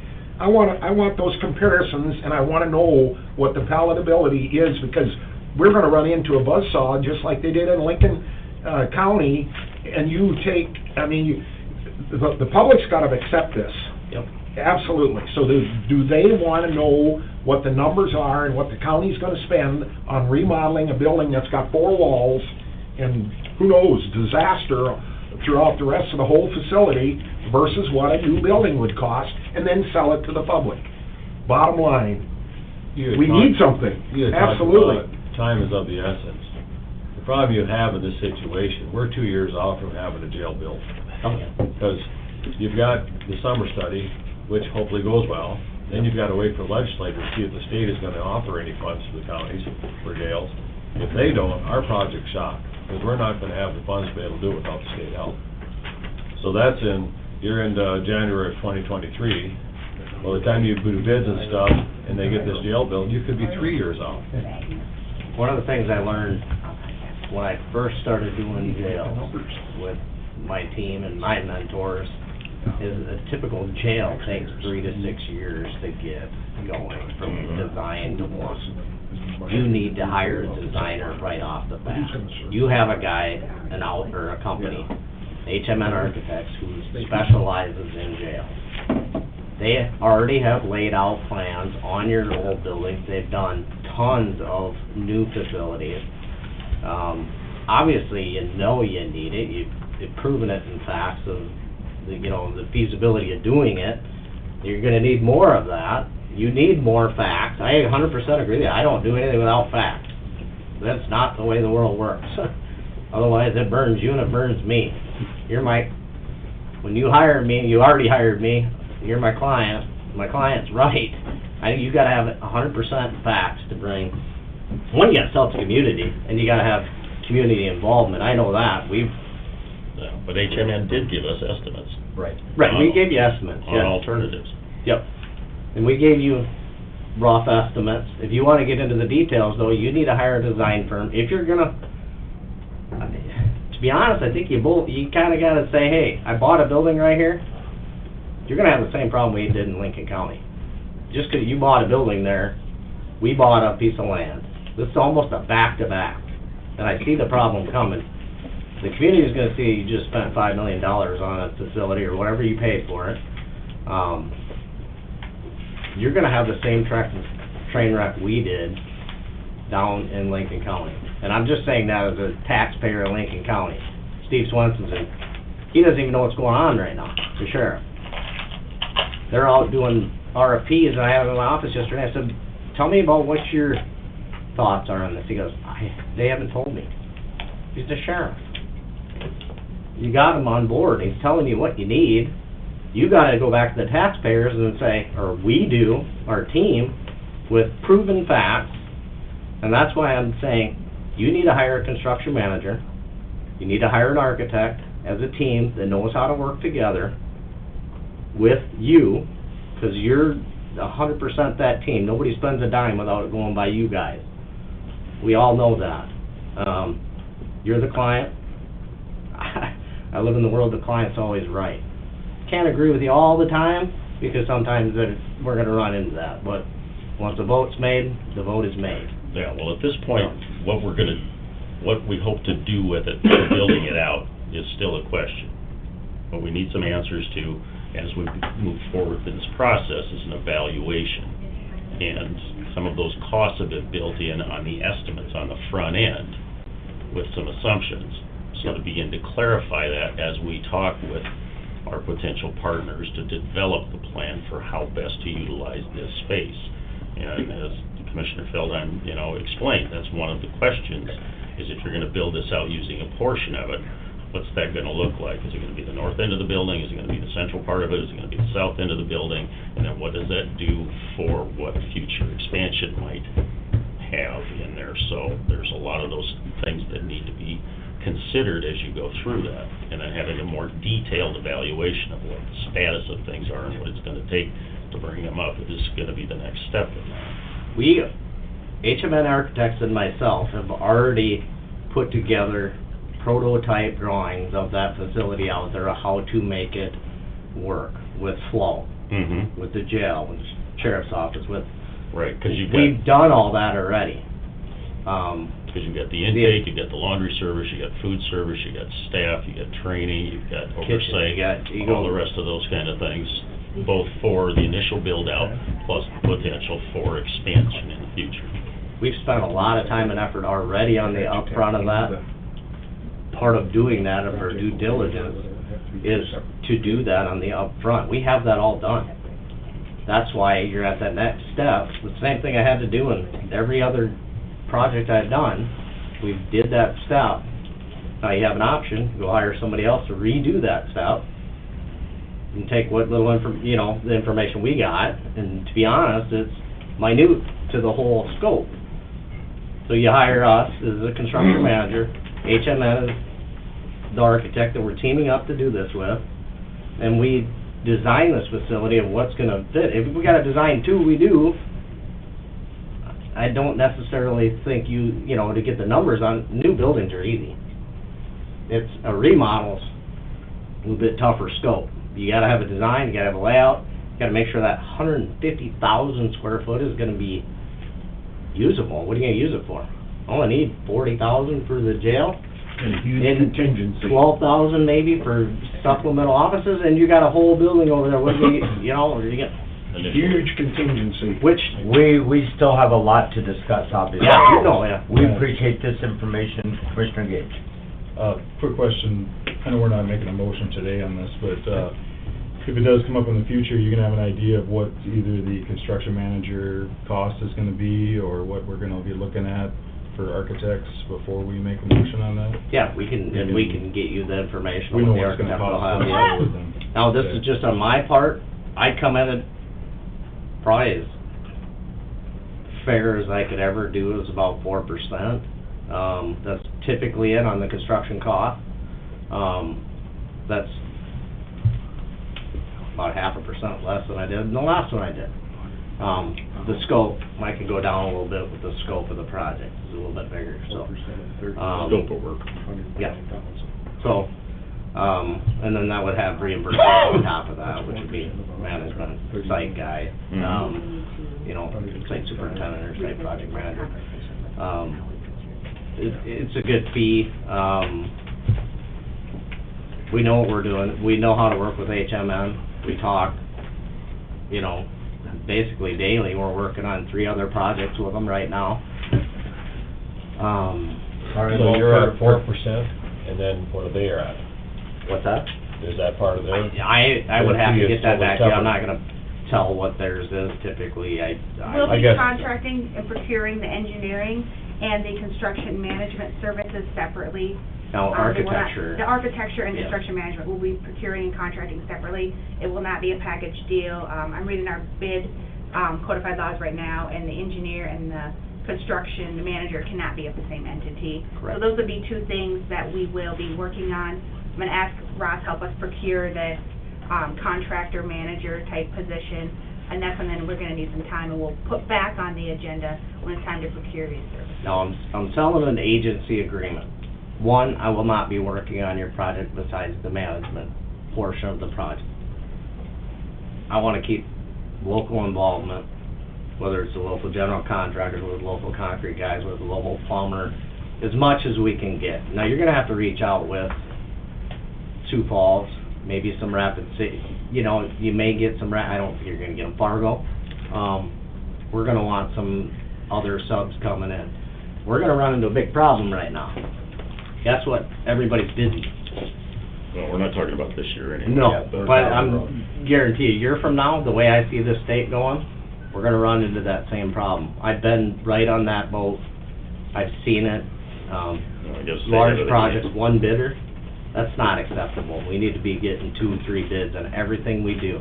And qualified. Yeah, well, we And that's did the that. part that we help you with, qualified. Well, we appreciate this information. It gives us something to reference. As we move forward, we've got your contact information. We will be in touch. My, if anybody needs my card again, I think you all got it, but my number's on there too, if you want my card. I never lost them from the first time you were in there.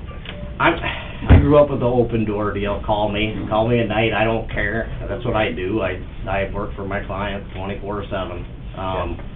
Feel free to call me if you got questions that go further. Honesty, integrity, I mean, that's what we do, so. Well, while we've got you here, let's back up just one step. And you worked with HMN on the evaluation and the study that they did and so forth. Yep. The square footage that's there and the flexibility and the future that it has, even though it's an older building that does need some repair, which we know, and is built into the projections, for the potential for what we could do for the region and potentially partnering with the state, is the purchase a bad acquisition in your perspective? Absolutely not. In fact, if you guys, when I walked through it as my developer brain, I would've bought it. I could've turned and burned that thing and made money on it. Especially the footage, I wish you would've got the whole complex. I don't know, the discussion was you didn't buy the whole thing, I wish you would've bought it all. As a developer, you're not developers, you're commissioners. Well, our deal is I for appreciate our that. deal's for the center parcel plus the back half of the east It's, portion of it. that's a phenomenal purchase. One of my good friends bought, you familiar with Gateway in Sioux City? Yep. He bought 750,000 square foot of building around there, turned and burned it in 6 months, and sold it off everything for $12 million. I don't know where that's at. That's impressive. And when you did that, that was impressive. If you didn't buy it, I can guarantee it, I got 2 other guys that would've went right in and bought that building. For the community, God, I can't even say it. On the jail, you know. All right. Well, thank you. Mr. $150,000, Johnson. I will give you that though. That's 150,000 square foot, and you made a good point. That's 150,000 square foot we gotta figure out how to utilize, but how many jails in the area would love to have that space? I mean, you, maintenance shop, you can do so many things. Yeah, current Right. development. Yep. All right. So, We got work to do. Thank you for your time. appreciate you guys. Thank you. Yep. We'll be in touch. Coming out. Thanks, Corey. We'll Yep. be in touch. Thank you, guys. Thank you. All right, that brings us to the end of our agenda items. Kathy, we'll turn it over to you. We have minutes from March 22nd. Oh, Second. Motion by Weiss, second by Piker. All in favor, signify by saying aye. Aye. Opposed, nay. Motion carries. Claims and payroll. move. Motion by Weiss, Second. second by Feldheim. All in favor, signify by saying aye. Aye. Opposed, nay. Motion carries. HR report. Move. Second. Motion by Feldheim, second by Weiss. All in favor, signify by saying aye. Aye. Opposed, nay. Motion carries. Special event malt beverage application. Move. Second. Motion by Fikert, second by Gage. All in favor, signify by saying aye. Aye. Opposed, nay. Motion carried. Lottery permit. Move. Second. Motion by Feldheim, second by Weiss. All in favor, signify by saying aye. Aye. Opposed, nay. Motion carries. Leases. Move. Second. Motion by Weiss, second by Fikert. All in favor, signify by saying aye. Aye. Opposed, nay. Motion carries. Notice of surplus sale for the highway equipment. Move. Second. Motion by Fikert, second by Weiss. All in favor, signify by saying aye. Aye. Opposed, nay. Motion Be carries. moving stuff around out there. Yeah, I won't. You just leave it all right, it's all online this year, so Oh, that can't okay. happen. You can see a picture. Oh, okay. quiet title action for tax deed property. Move. Second. Motion by Felder, second by Weiss. All in favor, signify by saying aye. Aye. Opposed, nay. Motion carries. Fair contract. Move. Second. Motion by Fikers, second by Gage. All in favor, signify by saying aye. Aye. Opposed, nay. Motion carries. Brings us to the end of our agenda. Do we have anyone here with public comments? Representative Perry. Mine is very short, but I just want to hit you guys on a couple things that came up yesterday. We had veto day, and the fact that, you know, everybody says we'd like to have a summer study. The executive board did meet, and the three areas that they're going to do is corrections, juvenile justice, and property tax. Those are the three issues that are going to be part of the summer studies. And I thought that if I were in Brown County, I'd want to know those are important because all three of those will affect our county. So, What are they again specifically? One is juvenile detention? No, I didn't say detention. You said detention. I said juvenile justice. Well, okay. You can say whatever you want, but I'm going to say... What else did you say? Corrections. So those are two? Yeah. Or are they one? Two separate. They're two. All right, three items. Correction, Okay, juvenile justice, okay, and property tax. okay. So those are the three items. And Thanks for clearing that up. That's all right. Yeah. I think that can make a big difference for us. The three bills that the governor vetoed was HB House Bill 1281, and that's a general appropriation for fiscal year 2023. And basically what it had to do with was management of money, and it was between the Bureau of Financial Management and a lot of legislative issues, and it ended up going more toward the Bureau of Financial Management. The other one was SB 151. That was a bill that was really promoted by a senator from District 1, but she vetoed it to revise the automatic removal of certain convictions. And I believe that our state's attorney would probably like that was vetoed. And then HB 1223 was the one on parental rights on a pregnant minor, and that was a very interesting discussion. But the problem the biggest thing that caused people to override that veto, or not override the veto, but to sustain the veto was they said if the parents were unreasonable in holding consent. And Doug's a parent, how define unreasonable? And it was too loose, too open. I could say it was unreasonable. You're the doctor, and you have the 16-year-old there, and you say, well, I think that's unreasonable. We're going to go ahead anyway. So it was just too loose, and so the governor said that's just too loose. And Kelly Bosco being here, the South Dakota Cabinet Secretary for the corrections, was really good. Your meeting that you had last Saturday was very informative, and we thank you for that. So, Hey Carl, what's the property tax? What's the objective there? Just to learn, you know as much as I do at this point, okay? Geez, I'm usually not in that good a shape, but... So both of us know nothing at this point. We're gonna make sure that we protect property tax to fund education, right? Well, you know, what I think we should do is look at our school systems and the tax structure, and I don't put that in the paper, whatever you do. Carl, it didn't quite come out, but he's almost talking about an income tax. No, Carl didn't even come close to that. But thank you very much. This is an election year, you know, I'll teach you to come here. Yeah, that's all right. You guys are good guys. I appreciate it. Anyone else have anything to come before the Brown County Commission this morning? I guess I can. I'm Jared Bosley, which most of us have met. Usually here for the water coming my way, but we got a little different subject today. You guys are well aware of this Carbon Summit Solutions pipeline that's coming across the state, more or less.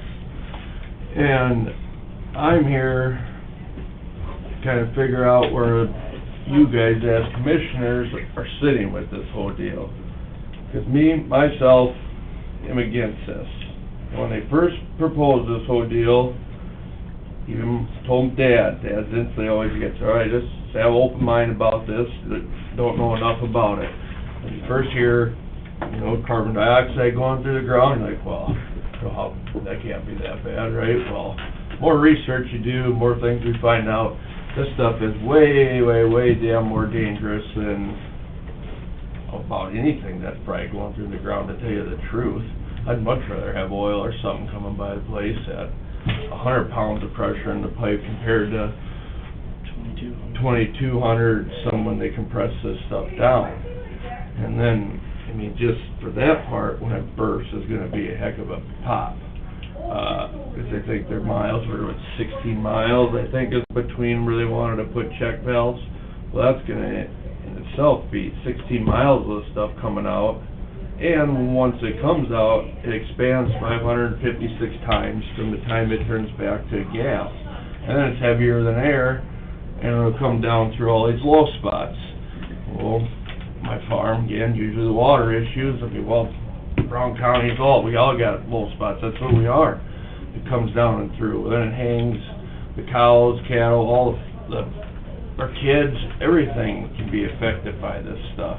There's been breaks of this pipeline in Mississippi, and people started to feel sick, pass out, all right, something's going on. These guys call 911, the responders are passing out, and in fact, they took the oxygen out of the air to where the internal combustion engines quit.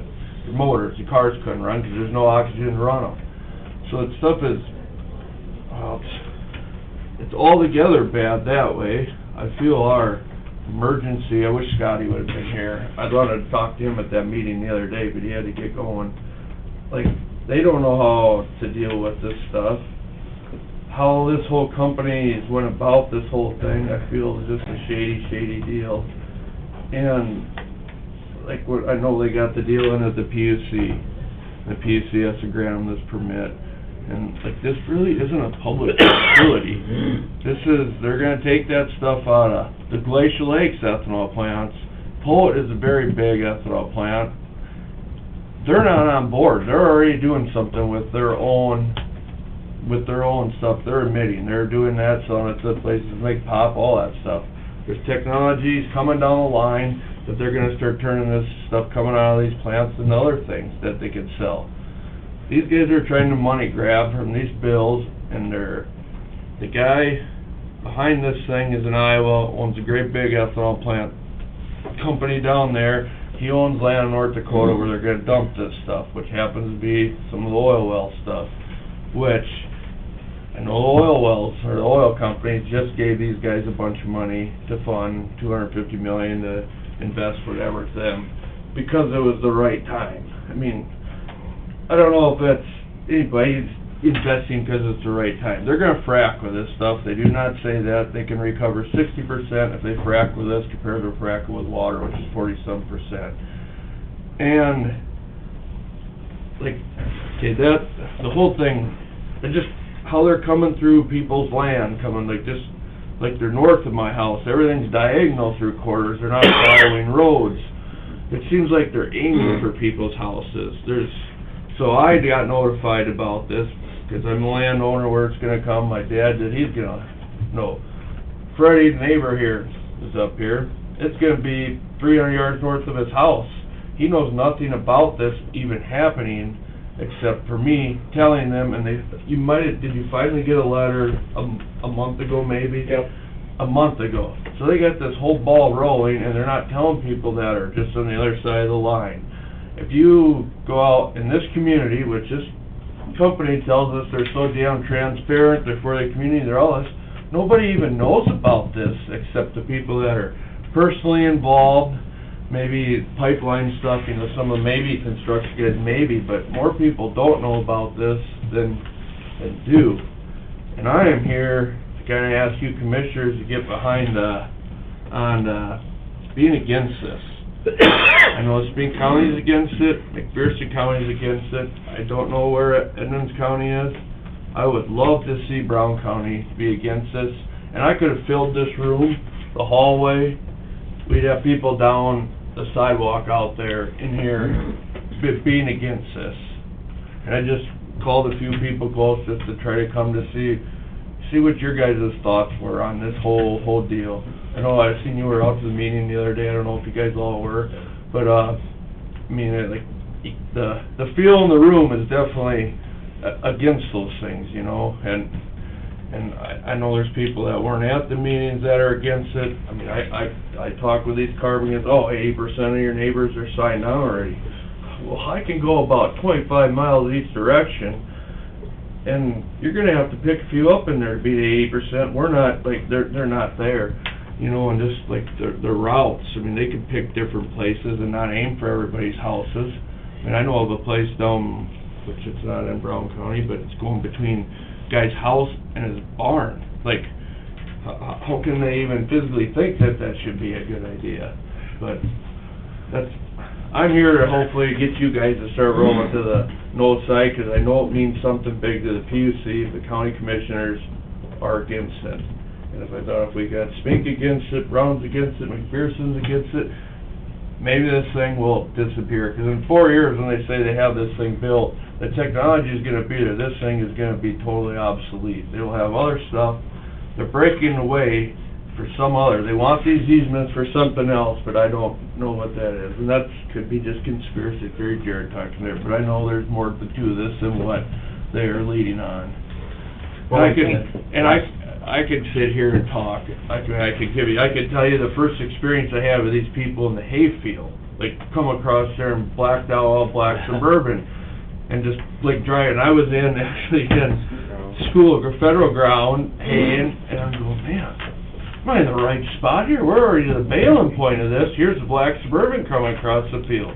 He just, yep, again, need you to sign this. He's smoking a cigarette out in this hayfield. We all know how much rain we had. I said, are you crazy? Like, there's no one gonna sign this thing. And then he goes, well, I need your neighbor's numbers. I'm not giving you a phone number of anybody. I said, you want, I said, all right. And we gave him the time to talk to us and do this. So we came to my shop the next morning, and I had the recent neighbors right around me were there so we could talk. I didn't give anybody's numbers out, but, you know, and this guy said so many different things to us, and then we go to the meeting, and we tell him, oh, well, that guy didn't really know, he's fired. And you heard different deals in south of here where their surveyors were out in fields they never had permission to be in. The cops have been called. This company got these kids out there doing the surveying, and they're like, well, there's gonna be ethanol run through this. Like, no, this is gonna be this carbon dioxide gas. So these kids called up the boss and said, well, what the hell's going on here? You're telling me I got permission. These guys are telling me I don't. Now the cops are here for the second time today. They're telling me the wrong stuff. Those kids quit right on the spot there. It said they're done getting lied to. So just, I mean, things like that coming from up top on this thing. There's a lot of shyster bullshittiness kind of with this whole thing. And I know that's not all proper terms, but it's kind of down to my level that way. I ran into this survey crew this summer. They were on Jared's land, and they were on the right-of-way, and I went down and asked them, what are you doing? Oh, we're taking soil samples for flooding. I said, who do you work for? Well, we don't know, we're just out here doing this. And we gave them, like, we weren't, like I said, I told Dad, let's just have an open mind. Because right away, they're like, well, we grow corn, this is for the expansion of ethanol plants. It has nothing to do with that. They're taking them carbon credits, they're gonna use it somewhere else that really is polluting the damn world. It's not helping these guys expand or nothing. They wanna sell this to California for carbon-friendly ethanol. Well, we don't know where the hell California wants to go. They want the whole place electric. That's fine. They can do whatever the hell they want as long as they all stay out there. But Jeff Vilsack, this general counsel for them, his dad is Secretary of the Agriculture for the United States. And there's always a money trail in this whole thing, and you can get on, and we can all get on, look, and follow this stuff back. But, you know, PUC, that's like a public utility. If this stuff is good, people usually kind of sign on for it. It's not the whole place is just against it, you know, and just they waive money. Everybody's little agreement is totally different, like, and what they're trying to, for money to waive. The better negotiator you are, the more money you're gonna get when they get that. And like our stuff, which southwest of here, you start to dig here, we all know that's never really gonna grow nothing again. We only got this much black dirt to separate and move anyway. I mean, it's disturbed, it just doesn't work. It's for like a water line, or, I mean, you understand, or some of this stuff, maybe we keep it along the road and we can make it a chunk of grass or something, not let's just go from one corner to the other, right north of your tree grove, where you got, it's like they aim for trees and new trees and buildings instead of, oh, here's 5 miles of section line that we could just go down that, it would just be grass anyways again. They don't, I don't know, there's more to it. I'm totally against it. I hope you guys are all on board and be against these guys too, because there's just not enough done. And it is a public safety deal. He just went through the training class for fire department stuff. They don't know what the hell they're supposed to do with this stuff. Leola, this is west of Leola up there on the hill. That breaks, it comes right down through the town. I mean, it's gonna come through, you're just gonna be asleep before you know what happens. But one other point, if I was still emergency manager, I would be against it. How do you plan for this? How do you prepare for it? The other thing, the line goes just north of my house on Jared's property. The winds are predominantly out of the north. I would wake up some morning dead if that pipe separated out there in that field. If that happens to a more populated area, what's gonna happen? You know, you're gonna have a bunch of bodies that you gotta deal with. I handed out a brochure, and that's just one that my wife found on the internet.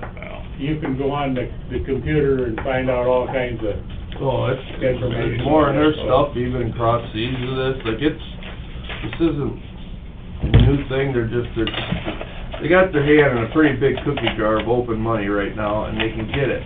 And we asked them, Will asked them at the meeting the other day, well, what's your projected income? Oh, we don't really know. Well, bullshit, you don't go to the oil fields, you don't go to John Deere and say, I want you to invest, but we have no idea what we're gonna make. And that's like, it was 400 million or something. 600 million. 600 million. These green projects. And that's a year. In the White House, you know, if it can help, so. Dennis, did you have a comment? Well, you know, Jared brings up a lot of good points. The fact is, a Delaware company is who actually is behind, really behind this whole entire thing. And we're gonna take the carbon dioxide out of it so we can sell it to West Coast, to states on the West Coast. And here we got, right up and down the middle of the United States, we got, open country, fewer population, so we put in a hazardous pipe. And they're gonna argue that they've got these pipes all over. Well, there's proof that Mississippi had a blowout. They wanna put this pipe 4 feet in the ground, and they're gonna come to... Sometimes it's 3, and sometimes... There's never a set depth, and so the county puts in a minimum of 6 foot. They're gonna be at planning and zoning, wanting to get permission to put it 4 feet or 3 feet under the ground. I mean, this thing don't end. It's gotta be in before January 1st of '26, or they don't fit the program as far as getting the money from the federal government. It truly is a federal government grab. There's no question that Secretary of Department of Agriculture, U.S. Department of Agriculture, Tom Vilsack's son, is an attorney for probably the company that in Nebraska or Iowa that's pushing this thing. And then you got, can't say his name, from the chairman of the Republican Party that's been the first one that we got our information from. And I mean, to me, it truly is nothing but a federal government money grab, and put the whole problem on the backs of the people that live right up and down the middle of the United States here. And it's we need to oppose it, plain and simple. And I guess I would make a motion that This is not on the agenda. Okay. We'll have to add it to the agenda If you would like to make a resolution supporting or denying the pipeline, we should have it drafted, presented in advance, and on the agenda. Okay. So that's what I will work on. Sounds good. We'll get it on next week's agenda. So please have the resolution in advance, not after the fact. Okay. Thank you, Kathy. Commissioner Gage.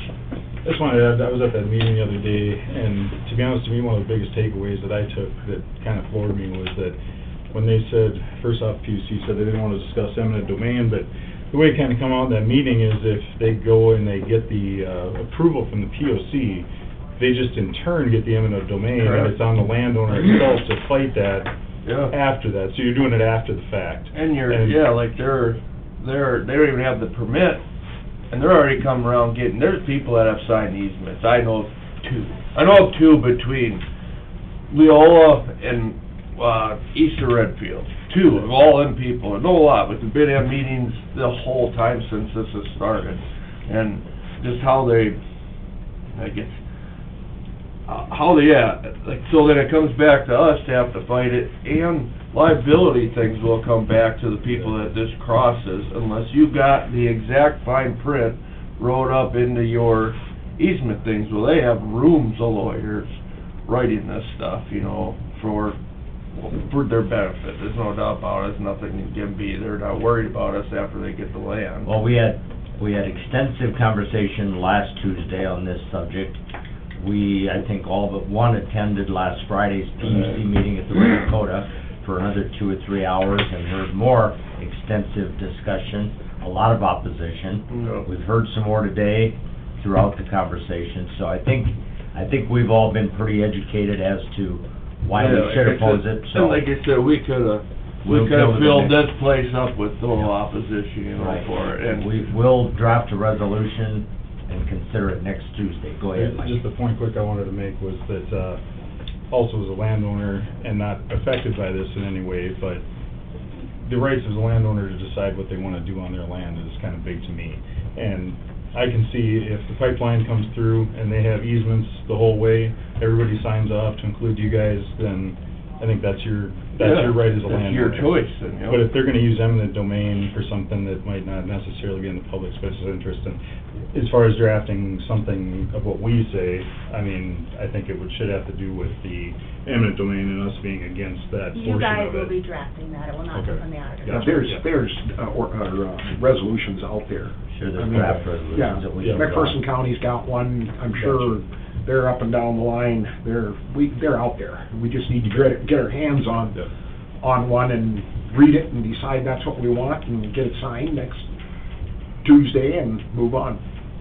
I thank you guys for your support. Yeah, I just, you know, listening and going to these meetings, because it is a big thing, and it only kinda hits a little bit, but it's just a huge thing for the public, and a lot of people do not really know what is happening. Or that's what it's just gonna put the stuff going in the air into a pipeline, how bad could that be? And I was maybe that way when we started this whole thing, but the more you learn, the worse it gets. The same gas is how they kill hogs in the plants. They put them on a conveyor, they ride through the room, they come in this, they're dead on the other end. So, I mean, most painful death you can get, I guess. So, I thank you guys for your time. Thanks for coming in today, appreciate it. Anything else to come before the Brown County Commission? State's Attorney, do you have anything for us before we adjourn? I guess, just on the questions that were brought up about the purchase agreement,